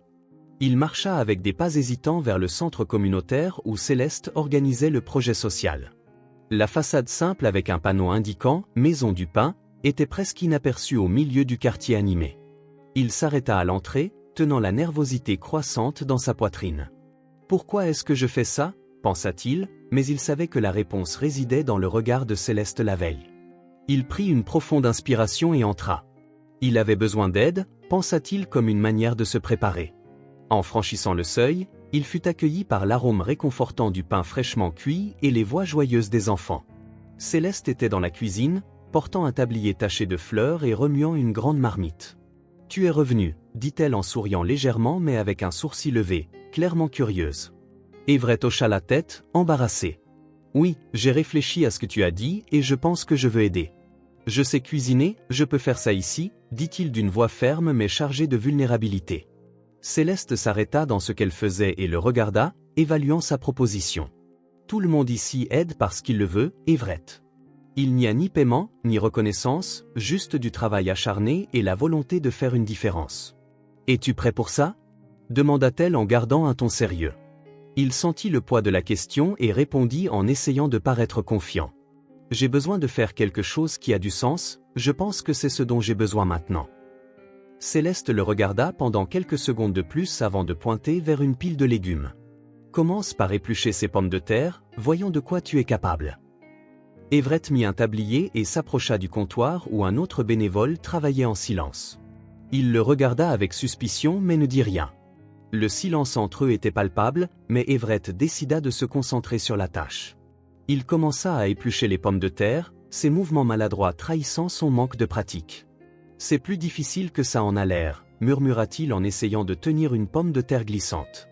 Le bénévole lui offrit un sourire timide et commenta « Bienvenue dans le monde réel, ici personne n'a le temps de plaisanter ». À mesure que les heures passaient, Everett commença à se sentir plus à l'aise. Il coupait les légumes avec plus de précision et échangeait même quelques mots avec le bénévole qui semblait moins rigide. L'environnement de la cuisine était différent de tout ce qu'Everett avait connu. C'était chaotique mais avec un but clair, les casseroles bouillaient, les bénévoles bougeaient rapidement et Céleste dirigeait tout avec patience et fermeté. Elle a l'air de gérer les défis sans perdre son calme, pensa-t-il, admirant la manière dont elle s'occupait des problèmes. Céleste s'approcha finalement pour vérifier le travail d'Everett. Elle regarda les légumes coupés et hocha la tête avec approbation. « Ce n'est pas parfait, mais c'est un bon début », dit-elle en souriant. Everett ressentit une petite vague de fierté, quelque chose qu'il n'avait pas ressenti depuis longtemps. Merci, je vais m'améliorer, répondit-il avec détermination. Elle retourna à la marmite pendant qu'il continuait à travailler. Peut-être que c'est quelque chose que je pourrais réellement faire, pensa-t-il, commençant à entrevoir un nouveau but. Pendant la pause, Everett observa les enfants se rassembler pour manger. Ils riaient, parlaient et se délectaient des plats simples mais soigneusement préparés. Il ressentit un étrange sentiment de satisfaction en voyant la nourriture qu'il avait aidé à préparer être appréciée. Je n'aurais jamais pensé qu'un si petit geste pourrait faire une telle différence, commenta-t-il plus pour lui-même que pour quiconque. Le bénévole assis à côté de lui répondit, « C'est pour ça qu'on est là, chaque assiette compte. » Lorsque les enfants eurent fini leur repas, Everett remarqua les regards de gratitude qu'il lançait aux bénévoles, y compris le sien. C'était quelque chose à quoi il n'était pas habitué, une sorte de reconnaissance qui ne venait pas avec des applaudissements ou des éloges, mais avec une sincérité pure. Il regarda une petite fille partager son pain avec un autre enfant qui semblait hésitant à accepter. La scène le toucha de manière inattendue. Ils n'ont presque rien, mais ils partagent quand même, pensa-t-il, ressentant un poids qu'il ne pouvait nommer. Je n'ai jamais vraiment compris ce que cela signifiait, pensa-t-il. En nettoyant la cuisine après le repas, Everett commença à remarquer des regards différents. Certains bénévoles murmuraient entre eux, jetant des regards rapides dans sa direction. Au début, il tenta de les ignorer, mais la tension grandit. Finalement, le bénévole s'approcha et dit à voix basse, « Je pense que quelqu'un ici sait qui tu es. Ce n'est pas tous les jours qu'un ancien directeur vient hacher des légumes dans un projet social. » Everett resta figé un instant, sentant son sang se refroidir. « Ça va mal finir, » pensa-t-il, ressentant le poids de la honte revenir. Les murmures semblaient devenir plus forts à chaque minute et Everett eut du mal à se concentrer sur ce qu'il faisait, faisant tomber un bol de riz qui attira encore plus de regards curieux. Le bénévole tenta de minimiser en aidant à ramasser les grains tombés, mais il ne put cacher son malaise. « Tu devrais lui parler avant que les choses ne dégénèrent », suggéra le bénévole sur un ton presque amical. Everett hocha lentement la tête, sentant que c'était peut-être la seule façon d'éviter que la situation ne s'aggrave. « Je dois affronter ça de front, » pensa-t-il, mais la peur le consumait. Peu après, Céleste entra dans la cuisine avec une expression sérieuse. Elle regarda directement Everett et lui demanda de la suivre dans une arrière-salle. Il obéit, le cœur battant. Une fois arrivée, elle croisa les bras et demanda « Est-ce vrai que tu étais le directeur d'une célèbre chaîne de restaurants? Pourquoi ne l'as-tu pas dit avant ?» Sa voix n'était pas agressive, mais le ton ferme laissait entendre qu'elle voulait des réponses. Everett sentit la pression monter et répondit « Oui, c'est vrai. J'étais directeur, mais c'est en partie ce que j'essaie de changer. » L'arrière-salle était petite et austère, avec juste une table et quelques vieilles chaises. Le silence y était encore plus oppressant qu'à la cuisine. Everett s'assit à la table, se sentant comme un prévenu en procès. Céleste resta debout, le regardant avec des yeux qui semblaient percer son âme. « Je n'ai pas caché qui j'étais par malveillance, » commença-t-il en essayant de justifier sa position. « Je ne pensais tout simplement pas que c'était pertinent. Je suis ici pour aider, pas pour parler de mon passé. » Mais même en parlant, il savait que ces mots n'étaient pas suffisants. Céleste ne répondit pas immédiatement, continuant de le regarder comme si elle essayait de déchiffrer ses intentions. « Pourquoi es-tu ici exactement? Cela ne semble pas être le genre d'endroit pour quelqu'un venant du monde que tu décris, » dit-elle, ses mots coupant Everett comme un coup de poing. Il baissa la tête, sachant qu'elle avait raison de le questionner. « Je ne peux rien prouver pour le moment, mais je veux essayer. Je ne demande rien d'autre qu'une chance, » dit-il, sa voix tremblante mais sincère. Le silence s'étira dans la pièce, chaque seconde semblant une éternité. Everett savait qu'il n'avait pas de réponse parfaite à donner, seulement sa sincérité. « Je sais que j'ai fait des erreurs, » continua-t-il, sa voix plus faible. « J'ai traité les gens comme des chiffres, jamais comme des êtres humains. Je pensais que le statut et l'argent étaient tout, mais maintenant je comprends que je me trompais. Je veux juste avoir l'opportunité de corriger cela, même de manière modeste. » Il regarda Céleste, espérant un signe que ses mots étaient pris en considération. Un moment de silence emplit l'espace entre eux. Céleste soupira finalement et répondit « Je dois réfléchir avant de t'accepter ici. Ce projet est trop important pour prendre des risques. » Everett sentit un nœud dans son estomac mais hocha la tête. « Je comprends. Je veux juste que tu saches que je suis prêt à faire tout ce qu'il faut pour montrer que j'ai changé, » dit-il avec détermination. Elle secoua simplement la tête, indiquant que la conversation était terminée, laissant Everett seul avec ses pensées et l'incertitude de ce qui allait suivre. Au restaurant, l'atmosphère était animée comme toujours, mais Everett sentait que quelque chose était différent. Il remarqua des regards plus longs et des murmures qui semblaient le suivre pendant qu'il travaillait. Bien qu'il soit concentré sur ses tâches, son esprit revenait sans cesse à la conversation avec Céleste. La possibilité de ne pas être accepté dans le projet social pesait sur lui. Si j'échoue ici et là, qu'est-ce qu'il restera de moi ? Pensa-t-il en essuyant la surface de travail. Chaque assiette qu'il avait semblé lui rappeler l'effort qu'il faisait pour reconstruire sa vie. Pendant la pause, Sterling appela Everett dans le petit bureau arrière. Le ton sérieux et la posture rigide du patron indiquaient que la conversation ne serait pas facile. « Assieds-toi » dit Sterling en pointant une chaise. Everett obéit, sentant son cœur battre plus vite. « J'ai entendu des choses à ton sujet » commença Sterling en croisant les bras. Des rumeurs sur le genre de personne que tu étais avant de venir ici. Je dois savoir si ces rumeurs sont vraies. Everett prit une profonde inspiration, sachant qu'il ne pouvait plus éviter la vérité. Je ne vais pas te mentir, dit-il, sa voix ferme mais chargée de tension. J'étais le directeur d'une grande chaîne de restaurants et oui, j'ai fait beaucoup d'erreurs. J'ai traité les gens comme des outils, j'ai priorisé les chiffres sur les personnes et au final, j'en ai payé le prix. Sterling ne répondit pas immédiatement, mais son expression resta impassive. « Alors pourquoi es-tu ici ? Essaies-tu de recommencer ou simplement de fuir les conséquences ?» demanda-t-il. Everett avala difficilement mais répondit sans hésitation. « Je suis ici parce que je veux changer.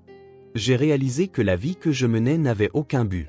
Je veux faire quelque chose qui compte vraiment. » Sterling se pencha légèrement en avant, comme pour mesurer la sincérité d'Everett.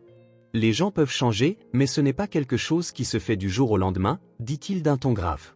Ici, chacun doit porter son poids. Peu importe d'où ils viennent ou ce qu'ils ont fait avant, ce qui compte, c'est ce qu'ils font maintenant. Everett hocha lentement la tête, absorbant les mots. Je sais que changer prend du temps, mais je suis prêt à prouver que je peux être différent, dit-il en essayant de maintenir son regard fixe, mais à l'intérieur, il sentait la pression monter de devoir se prouver à nouveau. Plus tard, alors qu'Everett organisait les ustensiles dans la cuisine, il entendit une conversation entre Sterling et un des bénévoles à propos du projet social. Les financements sont presque épuisés et je ne sais pas comment ils vont continuer s'ils ne trouvent pas rapidement une solution, dit Sterling avec une expression inquiète. Everett sentit une tension dans sa poitrine en entendant cela, sachant que le projet était vital pour de nombreuses personnes, y compris Céleste. Peut-être que je peux aider, pensa-t-il, mais la peur d'être rejeté le paralysait encore. Il continua d'écouter, attendant une opportunité pour intervenir. Lorsque la cuisine se calma, Everett s'approcha de Sterling, hésitant mais déterminé. « J'ai entendu parler du problème avec le projet social », commença-t-il en essayant de mesurer ses mots. « Peut-être pourrions-nous utiliser le restaurant pour collecter des fonds, organiser un événement spécial, quelque chose qui attire les gens d'ici et d'ailleurs. » Sterling leva un sourcil, surpris par la suggestion. « Tu penses que ça marcherait ? » Cet endroit à peine se maintient, répondit-il sur un ton méfiant. Cependant, Everett insista, si c'est bien organisé, ça peut marcher. Les gens soutiennent toujours une bonne cause, surtout si cela bénéficie à la communauté. Sterling s'appuya contre le comptoir, les bras croisés, mais ses yeux montraient une lueur de curiosité. Et comment envisages-tu d'organiser quelque chose comme ça ? Nous n'avons pas les ressources ni le personnel pour gérer un grand événement, fit-il remarquer en gardant son ton pragmatique. Everett, bien qu'insécurisé, répondit fermement, nous pouvons impliquer les résidents eux-mêmes, transformer l'événement en quelque chose qui leur appartient aussi. Peut-être qu'ils peuvent contribuer en temps ou même avec de petits objets. Nous devons créer un environnement où chacun se sent partie d'un tout plus grand. Sterling resta silencieux un moment, réfléchissant aux paroles d'Everett. À mesure que la conversation se déroulait, Everett réalisa que Sterling n'était pas complètement fermé à l'idée, mais restait réticent. « As-tu vraiment vu ce quartier ? Les gens peinent à joindre les deux bouts eux-mêmes et tu veux demander plus, ce n'est pas juste, dit-il avec un sourcil levé. Everett prit une profonde inspiration, sachant qu'il devait convaincre son patron. « Je sais que ce n'est pas facile, mais je sais aussi que ces gens ont du cœur. Ils aident parce qu'ils comprennent le besoin. Nous pouvons donner quelque chose en retour, comme un dîner communautaire. Ainsi, ils ne se contentent pas de donner, mais reçoivent aussi quelque chose de significatif. » Sterling croisa les bras et regarda Everett pendant quelques secondes. « Es-tu sérieux à ce sujet ou est-ce juste une tentative de te racheter ?» demanda-t-il, son ton défiant. Everett prit une profonde inspiration avant de répondre. « Je suis sérieux. Je veux aider parce que je crois que ce projet mérite une chance de continuer. Ce n'est pas à propos de moi, c'est à propos de l'impact qu'il a sur la vie de ces gens. Les mots sortirent avec plus de conviction qu'il ne l'avait prévu et pour la première fois, il se sentit vraiment croire ce qu'il disait. Sterling sembla toujours sceptique, mais il y avait quelque chose dans sa posture qui indiquait qu'il écoutait attentivement. « Tu penses que ce genre de choses va faire une différence pour toi, pour ce que les gens pensent de toi ?» demanda-t-il, testant clairement Everett. « Ce n'est pas à propos de moi, c'est à propos de faire quelque chose qui compte vraiment, même si personne ne le reconnaît. J'ai été reconnu pour les mauvaises raisons auparavant, maintenant je veux que mes actions parlent d'elles-mêmes, » répondit Everett d'un ton plus court. Sterling inclina la tête comme s'il pesait chaque mot. Il continua d'évaluer Everett, mais son expression s'adoucit quelque peu. « Si ça avance ? Vous devrez être impliqué dans chaque détail. Ce n'est pas seulement une idée lancée là, c'est un travail acharné, dit-il d'un ton ferme.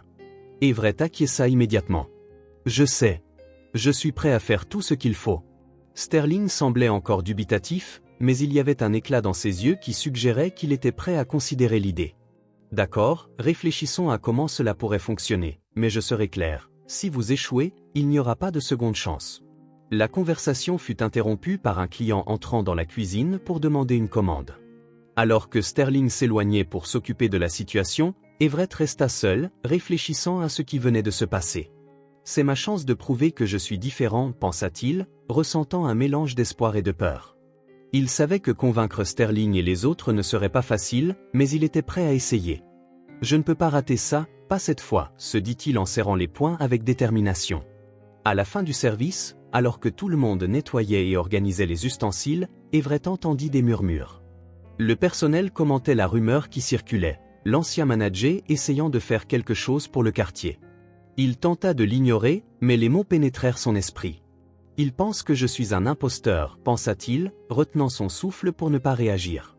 Mais il décida que la seule voie à suivre était de continuer. « Ce qui compte, c'est ce que je fais maintenant, pas ce qu'il pense. » Sterling appela Everett à nouveau. « J'ai réfléchi à ce que tu as dit, » commença-t-il d'un ton plus doux.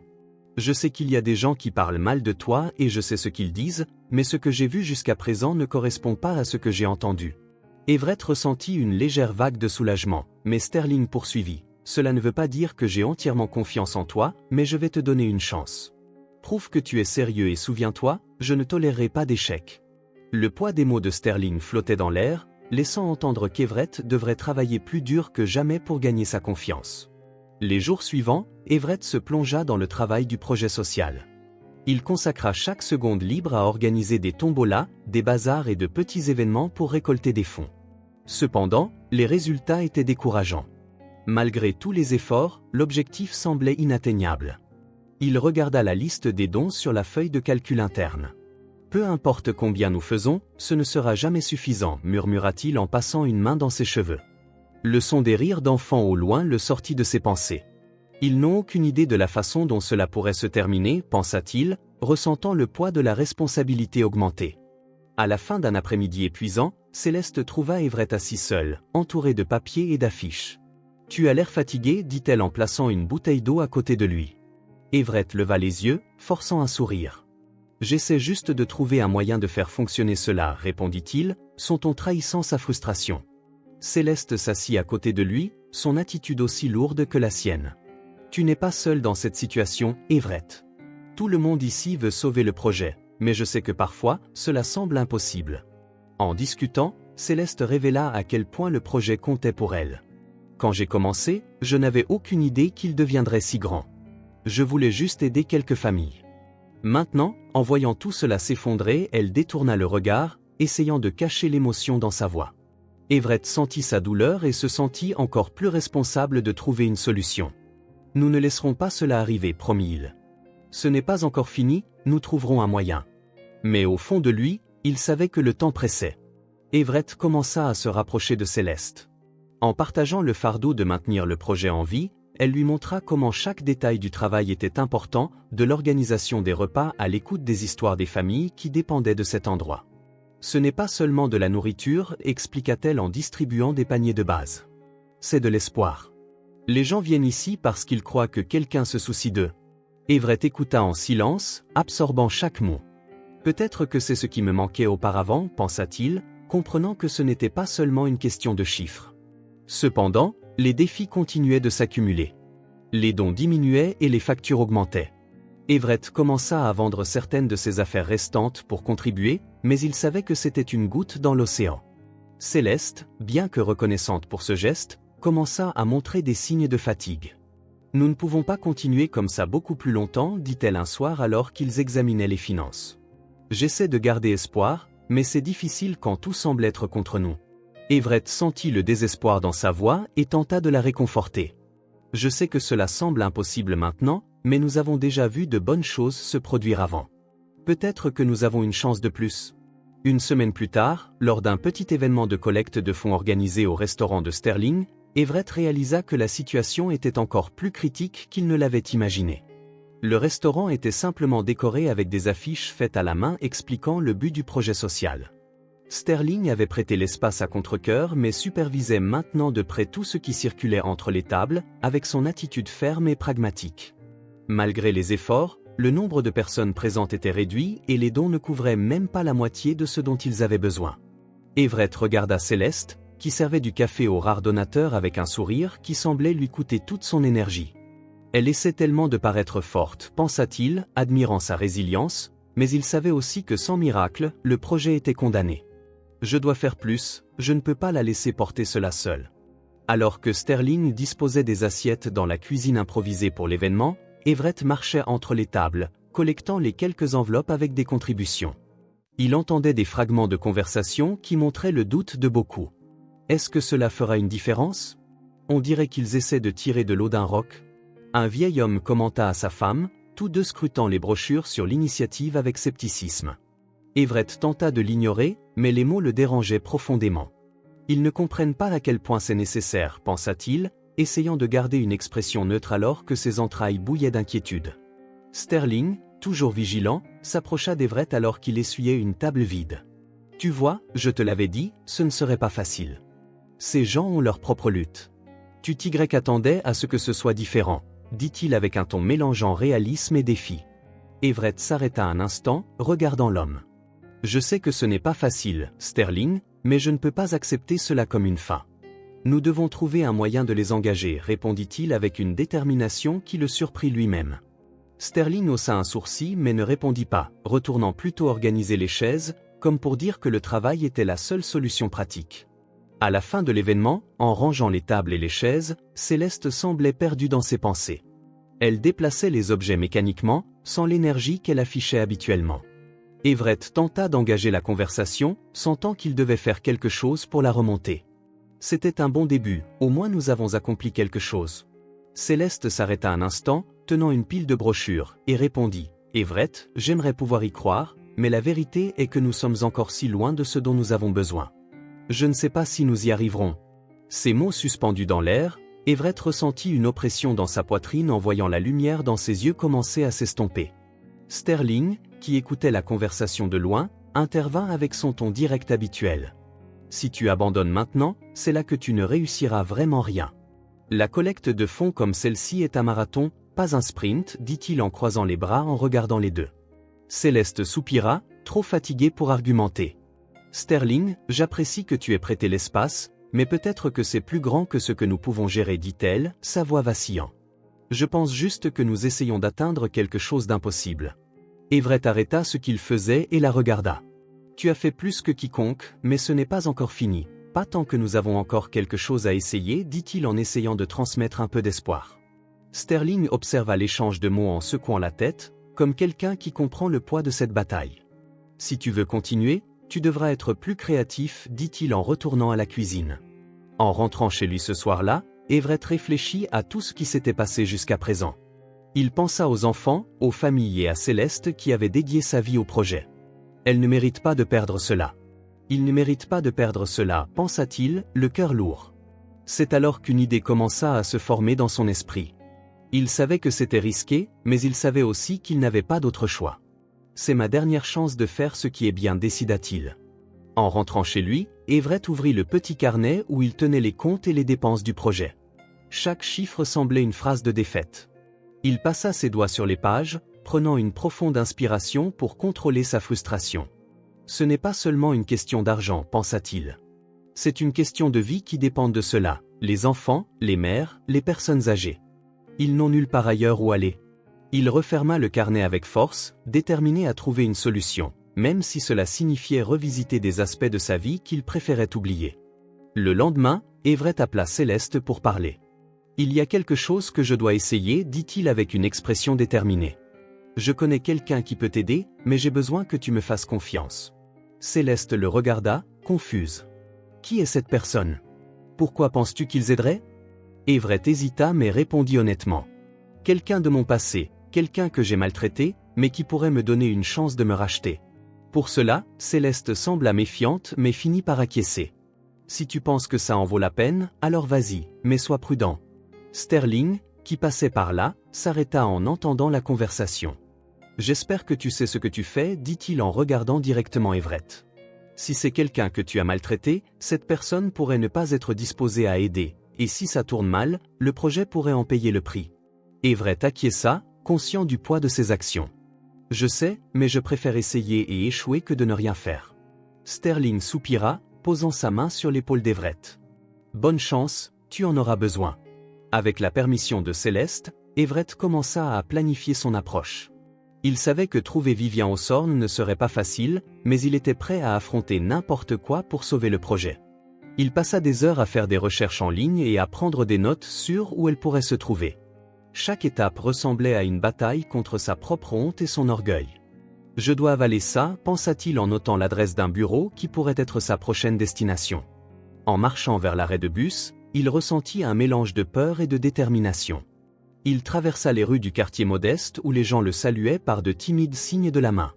Bien qu'il n'ait pas encore pleinement gagné leur confiance, il avait l'impression de commencer à faire partie de cette communauté. « Ils comptent sur moi, même s'ils ne le savent pas », pensa-t-il, ressentant le poids de la responsabilité augmenter. Le vent froid du matin lui caressa le visage, mais il le ressentait à peine. Tout ce qui importait, c'était de donner une dernière chance au projet social. Everett arriva au manoir de Vivian dans l'après-midi. Ses pas résonnaient sur le trottoir alors qu'il faisait face aux hautes grilles en fer. La grandeur de la construction était intimidante, un rappel tangible du fossé entre qui il était et ce qu'il était devenu. Il prit une profonde inspiration, essayant de contrôler sa nervosité qui montait comme un nœud dans sa gorge. « C'est maintenant ou jamais », pensa-t-il en sonnant à la porte. Le son métallique résonna, suivi de longues secondes de silence. Il regarda l'interphone et dit d'une voix aussi ferme qu'il put « Je suis ici pour parler avec Vivian Hawthorne. »« C'est urgent. » Après un bref moment, une voix répondit de l'autre côté. « Attendez !» La porte s'ouvrit lentement, révélant une longue allée bordée de jardins impeccablement entretenus. Everett entra, essayant de ne pas paraître déplacé, et se dirigea vers la porte principale.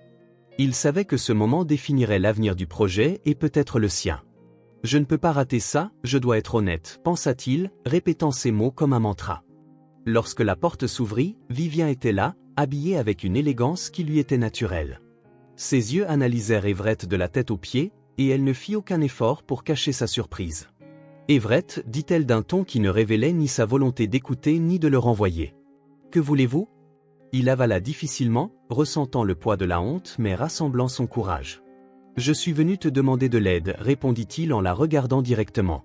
Vivian inclina la tête, croisant les bras. « Mon aide ? Cela ne semble pas être quelque chose que tu ferais. » Qu'est-il arrivé à l'Everett qui savait tout résoudre tout seul ? L'ironie dans sa voix était évidente, mais il décida de l'ignorer. « Cet Everett n'existe plus », répondit-elle sincèrement. « J'ai appris de la manière la plus difficile que je ne suis rien sans les personnes autour de moi, et maintenant il y a un projet qui a besoin d'aide, un projet qui sauve des vies chaque jour. » Elle fit un pas de côté, indiquant qu'il devait entrer. Everett suivit hésitant, observant le luxe autour de lui. L'intérieur du manoir était aussi impressionnant que l'extérieur, avec des détails reflétant richesse et bon goût. Vivian le guida dans une pièce spacieuse où elle l'invita à s'asseoir. « Très bien, Everett, tu as mon attention, mais sache que ma patience est limitée. » « Sois direct, dit-elle en croisant les jambes et attendant qu'il commence. Il prit une profonde inspiration avant de parler. « Le projet social sur lequel je travaille est au bord de l'effondrement. Il aide des familles entières, des enfants qui n'ont rien à manger, des personnes qui n'ont nulle part où aller. J'ai vu l'impact que cela a sur leur vie et je sais que nous ne pouvons pas laisser cela se terminer, mais nous avons besoin de ressources et je ne peux pas le faire seul. » Vivian écouta attentivement sans l'interrompre. Je sais que j'ai eu tort dans le passé. Je sais que j'ai été cruel, arrogant et égoïste, mais j'essaie de changer et c'est pourquoi je suis ici, parce que je sais que tu peux faire la différence. Vivien maintint son regard fixé sur lui comme pour déchiffrer chaque mot qu'il disait. Intéressant, commença-t-elle d'un ton neutre. Tu admets que tu étais égoïste et cruel, mais tu t'attends à ce que je croie que tu as complètement changé en si peu de temps? Cela semble pratique. Everett sentit son visage s'enflammer, mais il ne détourna pas le regard. Je ne te demande pas de me faire confiance immédiatement, dit-il, sa voix tremblant légèrement. Je demande juste une chance de montrer que je suis sérieux. La pièce sembla se rétrécir autour d'eux et le silence ne fit qu'alourdir le moment. Vivien, les mains jointes dans ses genoux, ressemblait à un juge décidant du sort d'Everett. Il savait que chaque mot devait être soigneusement choisi, mais le poids du passé rendait ses explications difficiles. Je sais comment cela peut paraître, continua-t-il, essayant de garder sa voix stable, mais je ne peux pas changer ce que j'ai fait. Je ne peux que changer ce que je fais à partir de maintenant, et c'est ce que j'essaie de prouver. Elle secoua la tête, toujours pensive. Et pourquoi devrais-je t'aider, Everett? Que as-tu fait pour moi dans le passé pour mériter mon aide maintenant? Ces mots étaient comme des couteaux, chacun perçant son armure de fierté. Il soupira, ressentant le poids de ses choix passés. Je ne devrais pas, répondit-il honnêtement. Je ne le mérite pas, mais ce n'est pas à propos de moi. C'est à propos des personnes qui dépendent de ce projet. Si tu ne veux pas le faire pour moi, fais-le pour eux. Vivien décroisa ses bras et posa ses coudes sur les accoudoirs de la chaise, se penchant légèrement en avant. Tu parles de ces gens comme si tu te souciais d'eux, mais où était cette empathie quand tu avais le pouvoir? Ne te méprends pas, Everett, j'admire ceux qui cherchent la rédemption, mais tes actions me laissent encore sceptique. Ces mots résonnèrent dans son esprit comme un rappel cruel de qui il avait été. Il savait que toute tentative d'adoucir son image serait futile. Je ne m'attends pas à ce que tu oublies qui j'étais, dit-il, les yeux fixés sur les siens, mais j'espère que tu me donneras une chance de montrer qui j'essaie d'être. Le silence envahit de nouveau la pièce alors que Vivien semblait considérer ses mots. Finalement, elle dit, tu demandes beaucoup, Everett. Aider nécessite plus que de l'argent, cela nécessite de la confiance. Quelque chose que tu as perdu avec moi il y a longtemps. Everett acquiesça lentement, comprenant la vérité dans ses mots. Je sais, mais je suis prêt à faire tout ce qu'il faut pour regagner cette confiance. Dis-moi ce dont tu as besoin de ma part et je le ferai. Elle l'étudia avec une intensité qui le faisait se sentir vulnérable, comme si elle pouvait voir au-delà des mots et directement dans son âme. Le véritable changement n'est pas quelque chose qui se prouve avec des mots, dit-elle en finissant de s'adosser à sa chaise tout en gardant son regard perçant. Je veux voir des actions. Je veux voir un effort véritable. Enfin, en se penchant en arrière dans sa chaise mais en gardant son regard aiguisé, elle demanda, « Dis-moi, es-tu vraiment prêt à laisser tomber ce qu'il reste de ta fierté pour prouver que tu as changé ?» Vivien laissa échapper un léger rire, mais le son était loin d'être joyeux. « Tu parles comme si tu pouvais réparer des années d'erreurs par un simple geste. La vie ne fonctionne pas de cette façon, Everett. Le véritable changement prend du temps, des efforts et des sacrifices, dit-elle, ces mots comme un coup, mais il ne recula pas. Alors dis-moi comment le prouver. Dis-moi ce que je peux faire pour te faire croire que j'essaie de changer, supplia-t-il avec une sincérité qui ne laissait aucun doute.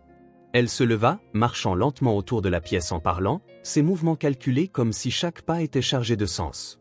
Des preuves, Everett, pas seulement des mots vides. Je veux voir quelque chose de concret.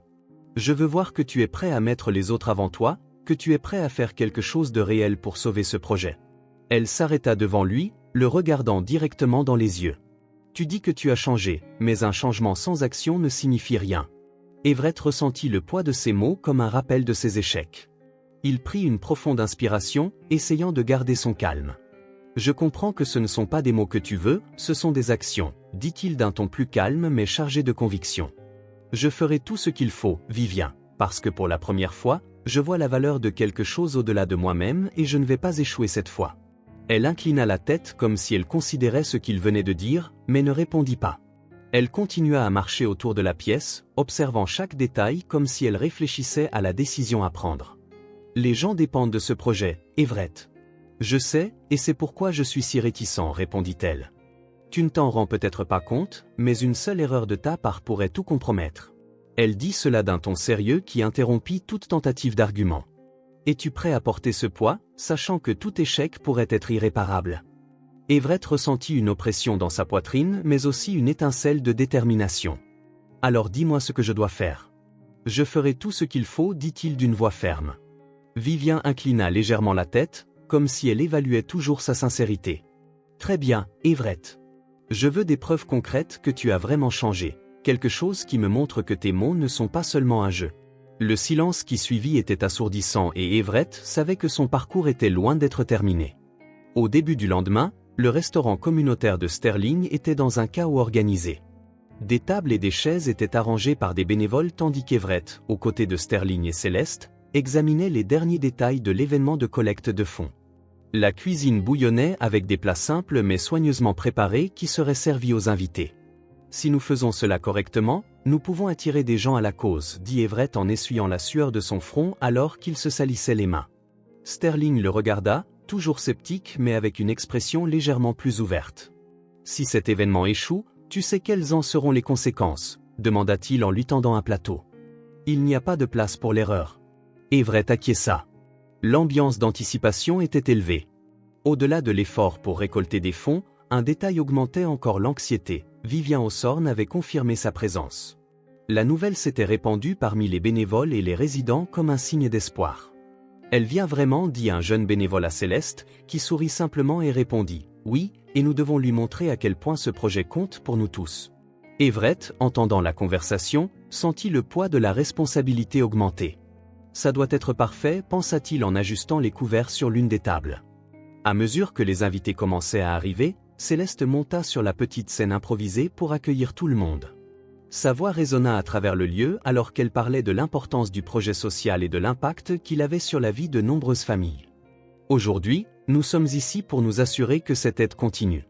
Chaque contribution, aussi petite soit-elle, fait une énorme différence, dit-elle, sa voix chargée d'émotion. Everett, écoutant tout en servant les premières assiettes, réalisa à quel point la passion de Céleste était ce qui motivait cette cause. Je dois correspondre à cette dévotion, pensa-t-il en équilibrant des assiettes chaudes et un sourire poli.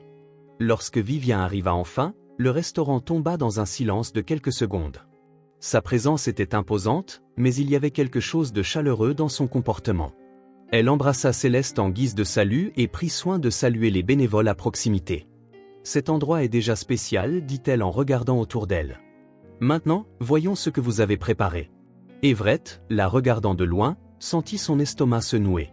Elle est venue, c'est ma chance de montrer que je suis engagé, pensa-t-il en retournant à la cuisine pour préparer d'autres assiettes. Sterling, qui supervisait les bénévoles avec sa fermeté habituelle, ne put s'empêcher de remarquer à quel point Everett travaillait avec une intensité différente. Tu prends cela au sérieux, Sterling, commenta-t-il en passant près de lui. Tu fais un bon travail ici, mais est-ce tout ce que tu as à offrir, demanda-t-il en tendant à Everett une pile d'assiettes à laver. Tu ne vas pas me décevoir quand il s'agit des résultats, n'est-ce pas? Everett fit une pause un instant, croisant le regard de son patron avant de répondre. Je suis prêt à faire tout ce qu'il faut pour que cet événement soit un succès. Je ne te décevrai pas, dit-il en retournant au travail avec une détermination renouvelée. À la fin de l'événement, Vivien appela Céleste et Everett pour une conversation privée. Ce que vous avez fait ici aujourd'hui est inspirant, commença-t-elle en les regardant directement. Mais nous devons être réalistes. Des événements comme celui-ci sont importants, mais ils ne résolvent pas tout. Nous avons besoin de quelque chose de plus structuré pour assurer l'avenir du projet. Céleste acquiesça tandis qu'Everett sentait un nœud dans son estomac. Nous avons encore un long chemin à parcourir, pensa-t-il en écoutant Vivien. À la fin de la nuit, l'ambiance au restaurant était celle de la fatigue mélangée à un espoir timide. Everett et Sterling étaient dans la cuisine, comptant les dons et examinant les chiffres. Ce n'est pas assez, dit Sterling en brisant le silence d'un ton direct. Everett regarda les papiers dans ses mains, le cœur se serrant. Nous avons fait tout ce que nous pouvions, dit-il en essayant de rester calme. Sterling secoua la tête. Si c'est tout ce que nous pouvons faire, alors ce ne sera pas suffisant pour maintenir le projet en vie. Dans la salle à manger, Céleste tenta de cacher sa déception en remerciant les quelques donateurs encore présents. L'un d'eux demanda si l'événement avait atteint son objectif et elle répondit simplement avec un sourire faible. Chaque aide compte, peu importe combien nous avons récolté. C'est un pas en avant, dit-elle, sa voix semblant plus optimiste qu'elle ne le ressentait réellement. Lorsqu'elle vit Everett s'approcher, elle réalisa qu'il apportait de mauvaises nouvelles. Combien avons-nous récolté, demanda-t-elle en essayant de se préparer au pire. Everett lui remit la feuille de calcul avec les chiffres. Il nous manque encore beaucoup, dit-il presque à voix basse. Céleste prit la feuille quelques secondes avant de la plier et de la placer sur la table. Nous avons essayé, dit-elle avec un sourire triste, mais avant qu'elle ne puisse continuer, son téléphone vibra. En lisant le message, son expression changea. C'est une notification officielle, dit-elle, sa voix vacillant. Le projet sera fermé dans une semaine. Le poids de la nouvelle tomba comme une pierre, laissant tout le monde dans le silence alors qu'ils acceptaient la dure réalité. Quelques jours plus tard, Everett entra dans le bureau de Vivien, ressentant le poids du dossier dans ses mains comme s'il portait la responsabilité du monde entier. La pièce était impeccable comme il s'en souvenait, un reflet direct de la personnalité méticuleuse de son propriétaire. Vivien était déjà debout, observant la vue par la fenêtre avec une posture qui dégageait autorité et contrôle. « J'espère que tu as quelque chose de convaincant cette fois, dit-elle sans se retourner, sa voix semblant être un défi. Everett prit une profonde inspiration, redressant sa posture avant de répondre. « J'ai quelque chose qui, je le crois, pourrait changer la donne. » Vivien se tourna lentement, croisant les bras en se positionnant devant son bureau. « Tu sais, j'ai vu le projet. J'ai vu des choses qui m'ont impressionné, mais j'ai aussi vu d'énormes défis. Ce n'est pas facile de changer ma perspective avec juste un discours bien répété, dit-elle, ses mots étant fermes mais Everett remarqua un ton moins hostile. « Je ne suis pas ici pour répéter ce que tu as déjà entendu, commença-t-il en posant le dossier sur le bureau. Je veux montrer comment nous pouvons transformer ces défis en opportunités. » Vivien ouvrit le dossier d'un geste rapide et commença à examiner les papiers. « Tu suggères un partenariat officiel entre mon réseau et le projet ? Ce n'est pas une nouvelle idée. Qu'est-ce qui te fait penser que cette fois tu as quelque chose qui fonctionnera réellement ?» Vivien lança un regard direct à Everett, s'attendant à plus que de la rhétorique. « Parce que nous avons maintenant quelque chose que tu as vu de tes propres yeux, » répondit-il calmement. « Les gens y travaillent dur et l'impact est déjà visible. Avec ton aide, nous pouvons faire croître cela de manière durable. » Vivien referma le dossier et se pencha en avant, posant ses coudes sur le bureau. « Durable, c'est un beau mot, Everett, mais les chiffres et les graphiques ne suffisent pas à garantir les résultats. Tu veux que j'associe le nom de mon entreprise à quelque chose qui peine encore à rester à flot ?» Everett acquiesça, anticipant déjà l'argument. « Tu as raison, nous avons encore du mal, mais c'est précisément pour cela que nous avons besoin de toi, pas en tant que sponsor mais en tant que partenaire qui croit que les affaires et l'impact social peuvent aller de pair. » L'expression de Vivien s'adoucit légèrement, mais sa posture resta ferme. « Et pourquoi cela est-il si important pour toi ? Ne me dis pas que c'est juste pour le projet ou pour les gens que j'ai rencontrés. Il y a quelque chose de plus ici ?» Everett baissa les yeux un instant avant de répondre. « Parce que j'ai besoin de faire fonctionner cela pour me racheter, pas seulement avec toi mais avec toutes les personnes que j'ai déjà blessées par mes décisions passées. Ce projet est plus qu'un simple emploi pour moi, c'est ma seule chance de faire quelque chose de vraiment significatif. » Elle se pencha en arrière dans sa chaise, joignant ses mains sur ses genoux tout en l'étudiant en silence. « Tu parles avec conviction, Everett, mais les mots ne suffisent pas. J'ai vu des personnes passionnées par une cause échouer à cause d'un manque de planification ou de persévérance, dit-elle. Everett acquiesça, reconnaissant le poids. « Je sais que les mots ne suffisent pas, c'est pourquoi je suis ici, demandant ta confiance et m'engageant à obtenir des résultats.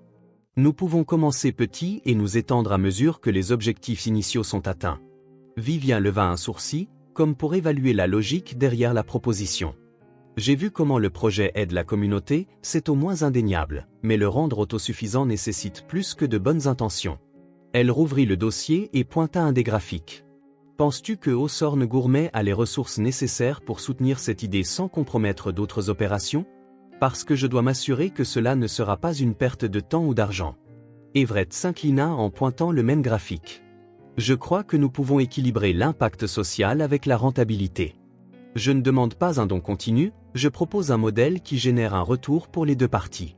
Le restaurant communautaire peut servir de pilote pour tester cette approche. » Il fit une pause, regardant directement ses yeux. « Et si cela échoue, j'en assume l'entière responsabilité. Mais si cela réussit, ce sera un exemple qui pourra inspirer d'autres entreprises. » Vivien se leva lentement, faisant les rondes dans la pièce tout en gardant les papiers dans ses mains. Ses pas étaient précis, calculés, reflétant la même analyse minutieuse qu'elle avait faite de la proposition. « Tu demandes beaucoup, Everett, mais au moins maintenant je vois que tu comprends le poids de ce que tu proposes, » dit-elle en s'arrêtant près d'une étagère remplie de récompenses et de trophées de l'entreprise. « Si tu étais à ma place, risquerais-tu tout cela pour un projet qui essaie encore de s'établir ?» La question a surpris Everett. Il a hésité un instant, mais a ensuite répondu honnêtement, « Oui, parce que je crois que certaines mises valent le risque. J'ai vu l'impact de ce projet, j'ai vu comment il change des vies et je crois qu'avec le bon soutien, nous pouvons le faire à plus grande échelle. Il ne s'agit pas seulement d'argent, mais de créer quelque chose qui compte vraiment. » Elle est retournée à son siège, plaçant soigneusement les papiers sur la table. « Tu y crois vraiment, n'est-ce pas ?» demanda-t-elle d'une voix plus douce mais toujours prudente. Everett acquiesça. « Oui, parce que pour la première fois, je vois un véritable objectif dans ce que je fais. » Le silence qui a suivi était lourd, mais Vivien l'a finalement rompu par un soupir. « Je vais considérer ta proposition, Everett, mais je veux que tu saches que ma confiance doit encore être gagnée. » Everett a ressenti une vague de soulagement, mais avant qu'il ne puisse la remercier, elle a continué, « Cela ne signifie pas que je suis convaincu. Il y a beaucoup en jeu et je ne peux pas prendre cette décision seule. Avant toute autre chose, je vais examiner tous les détails. Si nous sommes d'accord, nous définirons clairement les conditions. » Il a hoché la tête, reconnaissant pour l'opportunité mais conscient qu'il restait encore beaucoup de chemin à parcourir. « Merci, Vivien. Je te promets que tu ne regretteras pas cela. » En quittant le bureau, il a senti le poids de la responsabilité augmenter. L'opportunité était là, mais le travail ne faisait que commencer. Le soleil du matin illuminait les rues du quartier lorsque Vivien est arrivée au projet social. Aujourd'hui, elle ferait une visite un peu plus formelle pour évaluer les opérations du projet. L'endroit était animé avec des bénévoles se précipitant pour organiser des activités et des enfants jouant dans le petit espace ouvert devant le bâtiment principal. Everett l'attendait près de l'entrée, ajustant nerveusement le col de sa chemise. Lorsqu'il l'a vu sortir de la voiture, il a pris une profonde inspiration, essayant de contenir ses nerfs. « Merci d'être venu, Vivien. C'est un honneur de vous avoir ici, » a-t-il dit, sa voix chargée de respect. Elle a répondu par un hochement de tête, ses yeux examinant déjà les environs. Alors que Vivien parcourait l'espace, il était évident que sa présence causait un certain émoi. Certains bénévoles s'arrêtaient un instant à chuchoter entre eux, tandis que d'autres continuaient leurs tâches avec des regards furtifs en sa direction. « Je vois que l'endroit est actif », a-t-elle commenté en regardant les tables où des repas simples étaient servis. Everett la suivait à chaque pas, expliquant les détails. « Oui, nous faisons de notre mieux avec les rares ressources que nous avons, mais ce n'est qu'une fraction de ce que nous pourrions accomplir avec un soutien adéquat. » Vivien s'est arrêté près d'une table où une mère nourrissait ses 2 jeunes enfants. La scène était simple mais pleine de sens. « Où est la personne responsable de l'organisation de tout cela ?» a-t-elle demandé, sans détourner les yeux de la famille. Everett a hésité un instant avant de répondre. « Céleste dirige les opérations quotidiennes. Elle est l'âme de ce projet. » À ce moment-là, Céleste s'est approchée, tenant une tablette et essayant de maintenir une allure professionnelle. « Mademoiselle Hawthorne, c'est un plaisir de vous revoir. Merci d'avoir pris le temps de nous rendre visite, » a-t-elle dit en tendant la main avec un sourire sincère. Vivien a accepté la poignée de main, analysant la femme devant elle. « D'après ce que j'ai entendu, vous avez fait un travail remarquable ici. Je veux mieux comprendre comment tout cela fonctionne, » a-t-elle dit avec un ton mêlant curiosité et autorité. Céleste a rapidement commencé à expliquer, guidant Vivien à travers les différentes zones du projet. Everett la suivait en silence, observant comment la conversation se déroulait. Il savait que ce moment était crucial. Elle doit voir le cœur de cela, pensait-il en écoutant Céleste décrire les luttes quotidiennes qu'ils affrontaient dans la cuisine. Vivien s'est arrêté pour parler avec quelques bénévoles préparant les repas. Elle posait des questions détaillées, intéressée par le processus et les histoires de ceux qui y travaillaient. « Chacun ici a une raison d'aider », a dit l'un des bénévoles avec un sourire timide. « Nous ne le faisons pas par obligation, mais parce que nous croyons en l'impact que nous avons. » Vivien a hoché la tête lentement, absorbant chaque mot. « Impact », a-t-elle répété comme si elle testait la profondeur du terme. Lorsqu'ils sont arrivés dans la zone où les enfants jouaient, une petite fille s'est précipitée vers Céleste en tenant un dessin. « Tati, regarde ce que j'ai fait », s'est exclamé l'enfant fièrement, montrant un papier coloré. Céleste s'est accroupie, félicitant le travail de la fille avant de présenter Vivien. « Voici une amie qui est venue visiter et en apprendre davantage sur le projet », a-t-elle dit sur un ton chaleureux. L'enfant a regardé Vivien avec curiosité avant de lui remettre le dessin. « Ah, tu peux le garder, c'est un cadeau », a dit la fille. Vivien a accepté le papier avec un sourire sincère. « Merci, je le garderai précieusement. » Alors que la visite se poursuivait, Everett a réalisé que l'attitude de Vivien commençait à changer. Son regard critique était maintenant plus doux, presque pensif. Tu as vraiment pris le temps de tout me montrer, a-t-elle commenté en se tournant vers lui. Je veux croire que tu es sérieux, Everett, mais j'ai encore besoin de comprendre comment cela peut être durable à long terme. Il a hoché la tête, déjà préparé pour les questions. Je crois que nous pouvons transformer cela en un modèle réplicable, mais nous avons besoin d'une base solide pour commencer. C'est pourquoi je demande ton soutien. Alors qu'il marchait parmi les tables où les familles mangeaient, Vivien observait les interactions de près. Une mère remerciait un bénévole tout en partageant son repas avec ses 2 jeunes enfants. La simplicité de ce moment semblait défier la logique corporative qu'elle connaissait si bien. Il y a quelque chose ici qui ne peut pas être mesuré dans des graphiques, murmura-t-elle plus pour elle-même que pour les autres. Everett, entendant ces paroles, ajouta un commentaire. C'est précisément pour cela que ce projet est si important. Il touche les gens d'une manière qu'aucune campagne publicitaire ne pourrait jamais faire. Vivien a fait signe qu'il pouvait continuer, et Céleste, qui était restée silencieuse, l'a guidé vers une autre zone. C'est ici que nous préparons les repas, a-t-elle expliqué en ouvrant la porte de la cuisine communautaire. À l'intérieur, l'atmosphère était chaleureuse et exiguë, mais il y avait une énergie palpable. Les bénévoles travaillaient ensemble en harmonie, coupant des légumes et remuant de grandes marmites. C'était une opération modeste, mais chaque assiette représentait tant pour ceux qui la recevaient. Chaque assiette représente tant pour ceux qui la reçoivent, a déclaré Céleste avec un léger sourire. Vivien a parcouru l'espace, absorbant chaque détail. Combien de repas pouvez-vous préparer par jour, a-t-elle demandé. Environ 150 les bons jours, a répondu Céleste. Et combien de personnes restent sans aide? Vivien a froncé les sourcils. Le silence momentané était lourd avant que Céleste ne réponde. Plus que nous aimerions l'admettre. Everett est intervenu, sentant la tension dans la pièce. Avec un soutien adéquat, nous pouvons tripler cette capacité en quelques mois. Nous avons juste besoin des bons outils, a-t-il indiqué une tablette qu'il portait, montrant un plan détaillé. Vivien a fait une pause, tenant la tablette sans regarder les papiers. Everett, as-tu déjà vu des projets comme celui-ci échouer? A-t-elle demandé, sa voix teintée d'une curiosité presque inconfortable. Il a avalé difficilement avant de répondre. Oui, malheureusement, mais ce que je vois ici est différent. Il y a de la passion, de l'engagement et un objectif que l'on ne trouve pas facilement. Vivien a incliné la tête, pesant sa réponse avant de se tourner enfin vers Céleste. Lui fais-tu confiance? Penses-tu qu'il a ce qu'il faut pour aider ce projet à prospérer? La question a pris Céleste au dépourvu, mais elle a répondu fermement. Au début, j'avais des doutes, mais il a prouvé son engagement.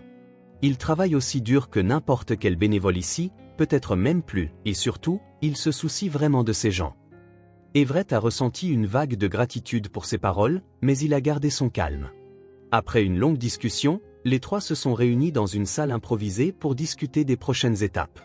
Vivien a pris la tablette de Céleste et a analysé les chiffres détaillés. Il fait des miracles avec ses ressources, a-t-elle commenté avec un mélange d'admiration et de préoccupation. Mais les miracles ne suffisent pas à maintenir un projet comme celui-ci. Everett a saisi l'occasion pour présenter de nouveau son idée, cette fois avec plus d'emphase sur les détails logistiques.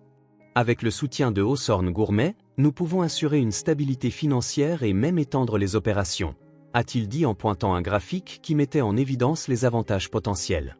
À quelle ville souhaitez-vous vous étendre? A demandé Vivien sur un ton direct.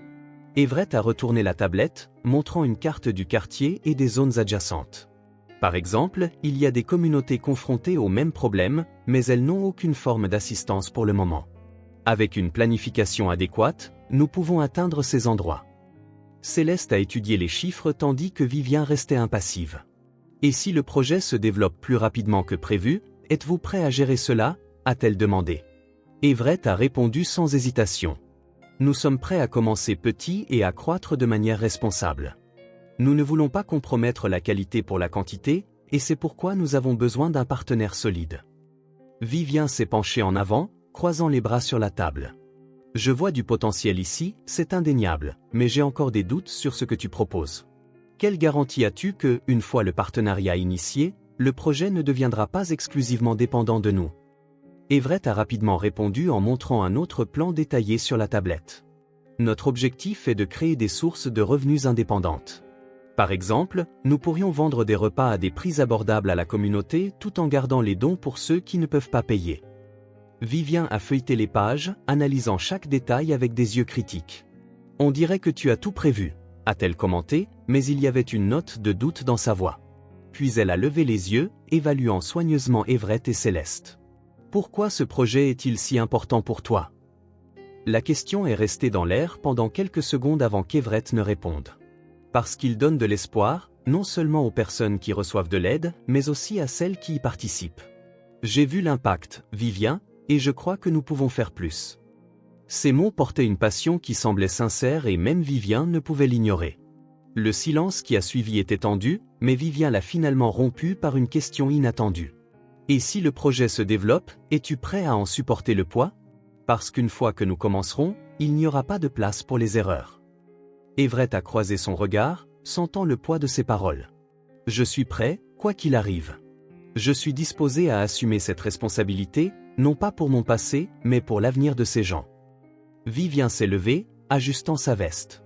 Très bien, a-t-elle dit sur un ton qui captait leur attention. J'ai une proposition pour toi, quelque chose qui peut maintenir ce projet en marche, mais qui exigera aussi plus de toi que tout ce que tu as jamais fait. Le silence qui a suivi était presque assourdissant alors qu'elle regardait directement Everett. Es-tu prêt pour la prochaine étape ? Le jour de l'événement de réouverture du projet a commencé tôt. Everett était dans la cuisine du restaurant communautaire, faisant les derniers ajustements aux côtés de Céleste. L'arôme des aliments frais remplissait l'air alors que les bénévoles allaient et venaient dans une frénésie organisée. « Tout est prêt pour la réception ?» demanda Everett avec un ton anxieux. Céleste, tenant une liste de tâches, répondit « Presque. Nous devons encore organiser les tables près de la scène. Peux-tu vérifier cela ?» Il a rapidement hoché la tête, mais avant de partir, il s'est arrêté. « C'est le jour, Céleste. Nous ne pouvons pas faire d'erreur. » Elle l'a regardé et a répondu avec un sourire calme, « Et nous n'en ferons pas. » À l'extérieur, les résidents du quartier commençaient à se rassembler. L'atmosphère était empreinte d'anticipation avec des bannières colorées décorant l'espace et de la musique douce en arrière-plan. Sterling, qui avait décidé de soutenir l'événement avec son équipe, supervisait le service du buffet. « N'oublie pas, nous devons tout faire circuler sans longue file d'attente », a-t-il dit à l'un des serveurs. Lorsqu'il a vu Everett approcher, il l'a tapoté dans le dos. « Tu as l'air un peu tendu, mais tu fais du bon travail. »« Ne gâche pas tout », a-t-il plaisanté. Everett a ri nerveusement. « Merci pour l'encouragement, Sterling. Nous avons besoin que tout soit parfait. » Vivien est arrivé juste à l'heure, sa présence attirant l'attention de tous. Les murmures parmi les invités ont augmenté. Vêtue d'un blazer élégant, elle a parcouru l'espace avec confiance, saluant certains des présents. Céleste a été la première à s'approcher, guidant Vivien autour de l'emplacement. « Nous sommes honorés de vous avoir ici », a-t-elle dit en désignant les zones décorées avec des photos et des histoires d'impact du projet. « J'espère qu'aujourd'hui, vous verrez à quel point votre aide est importante pour nous tous. » Everett est apparu peu après, portant un plateau d'assiettes qu'il s'apprêtait à servir. Il s'est arrêté, s'essuyant les mains sur son tablier et a salué Vivien avec un sourire assuré. « Tout se passe comme prévu. Je ne te remercie pas assez d'être ici, » a-t-il dit en essayant de rester calme.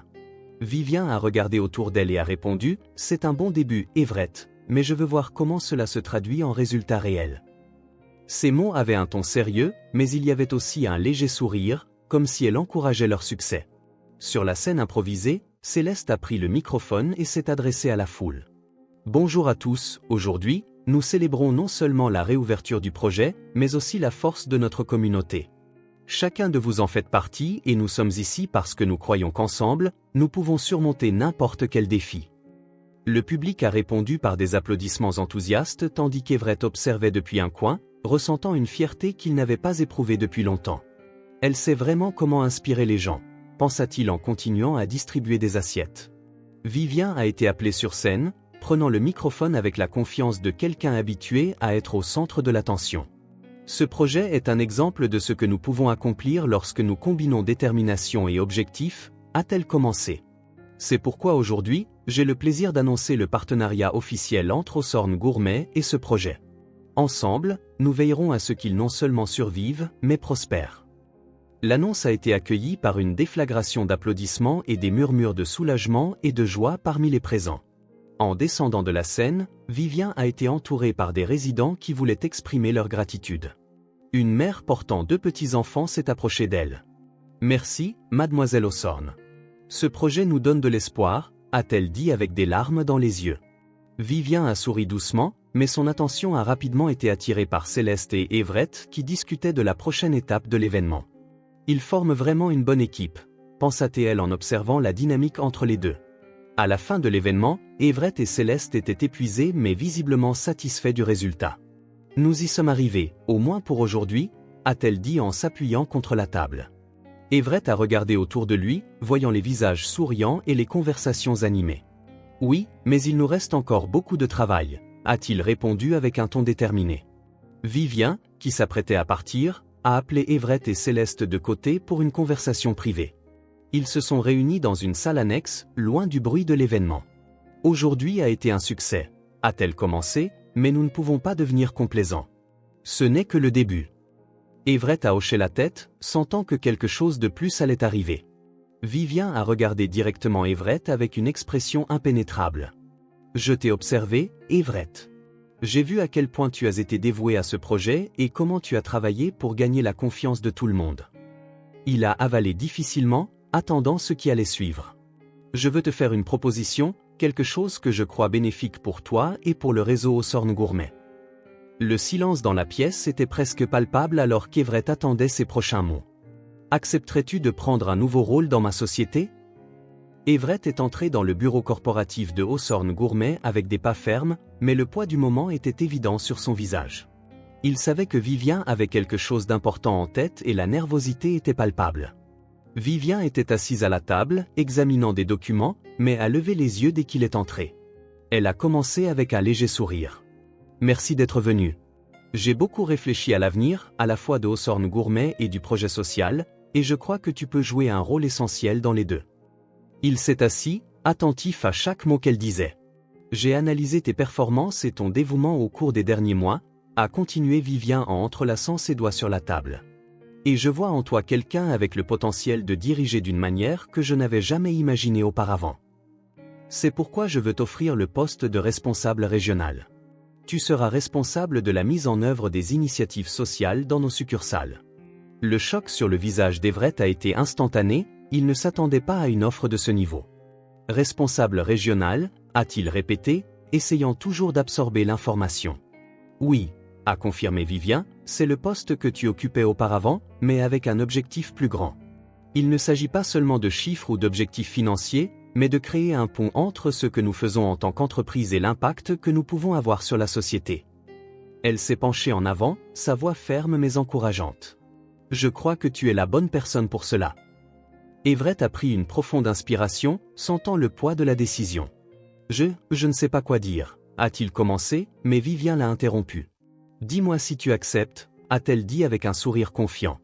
Il a baissé les yeux sur ses mains, entrelacées dans ses genoux. Vivien, j'apprécie vraiment ta confiance, a-t-il dit en la regardant dans les yeux, mais je ne peux pas accepter, pas maintenant.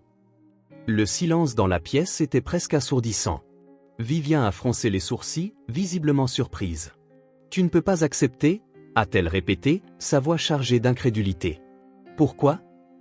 Everett a pris une autre profonde inspiration, rassemblant son courage pour répondre. Parce que j'ai trouvé mon objectif dans le projet social. C'est là que je sens que je fais une différence. Je ne peux pas quitter cela maintenant, pas pendant que tant de gens ont encore besoin de nous. Vivien s'est penché en arrière dans sa chaise, réfléchissant à ses paroles.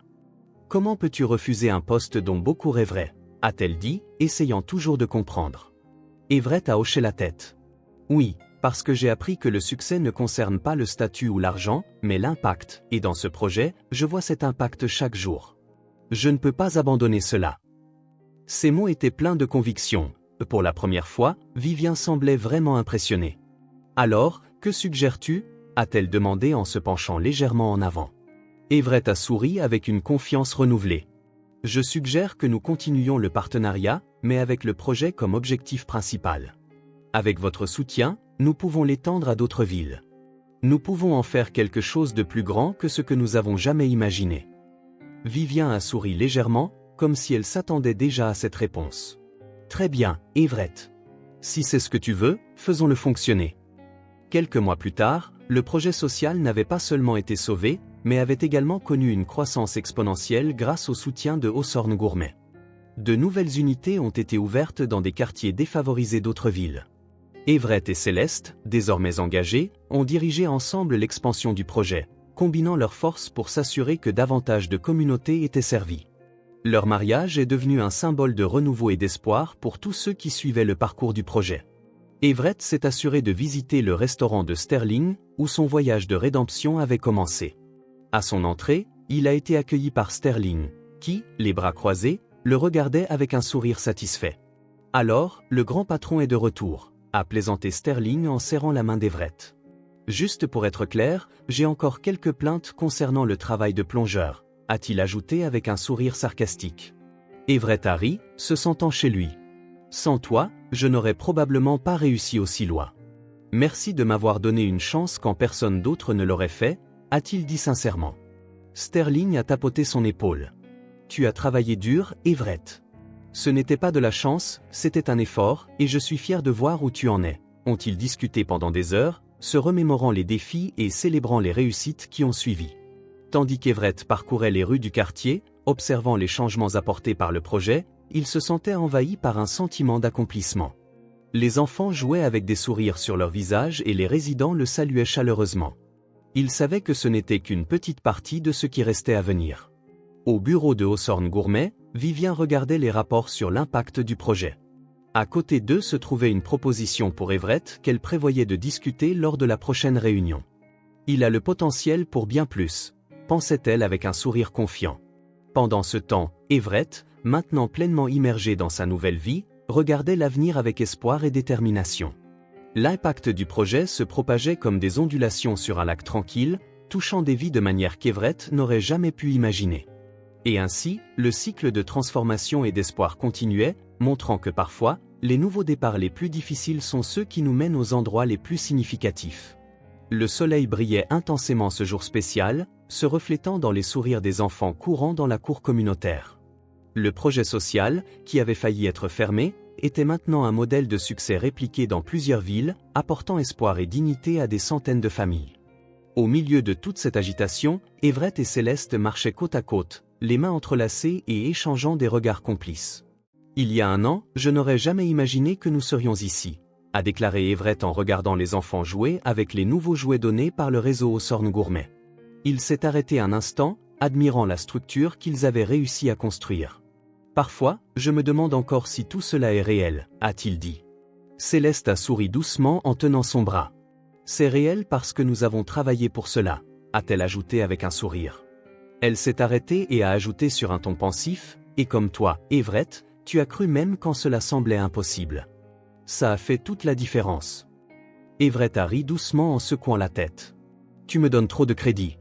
La vérité, c'est que sans toi, sans les enfants, sans les gens du quartier, je serais probablement encore perdu, essayant de réparer les erreurs de mon passé. » Il a pris une profonde inspiration, regardant l'horizon.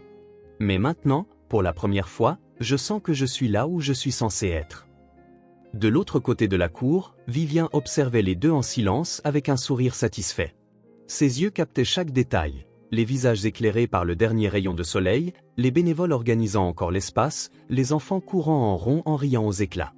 Elle savait qu'elle avait fait le bon choix en leur faisant confiance et l'impact de sa décision était désormais évident sur chaque visage heureux qu'elle voyait autour d'elle. Ils ont construit quelque chose de réel, quelque chose qui durera, pensa-t-elle. Croisant les bras et sentant l'air frais du soir commencer à tomber, alors que la nuit tombait, le centre communautaire illuminé était un symbole d'espoir, de renouveau et du pouvoir de la transformation. Les lumières des lampadaires et des pièces brillaient doucement, presque comme des étoiles sur le sol.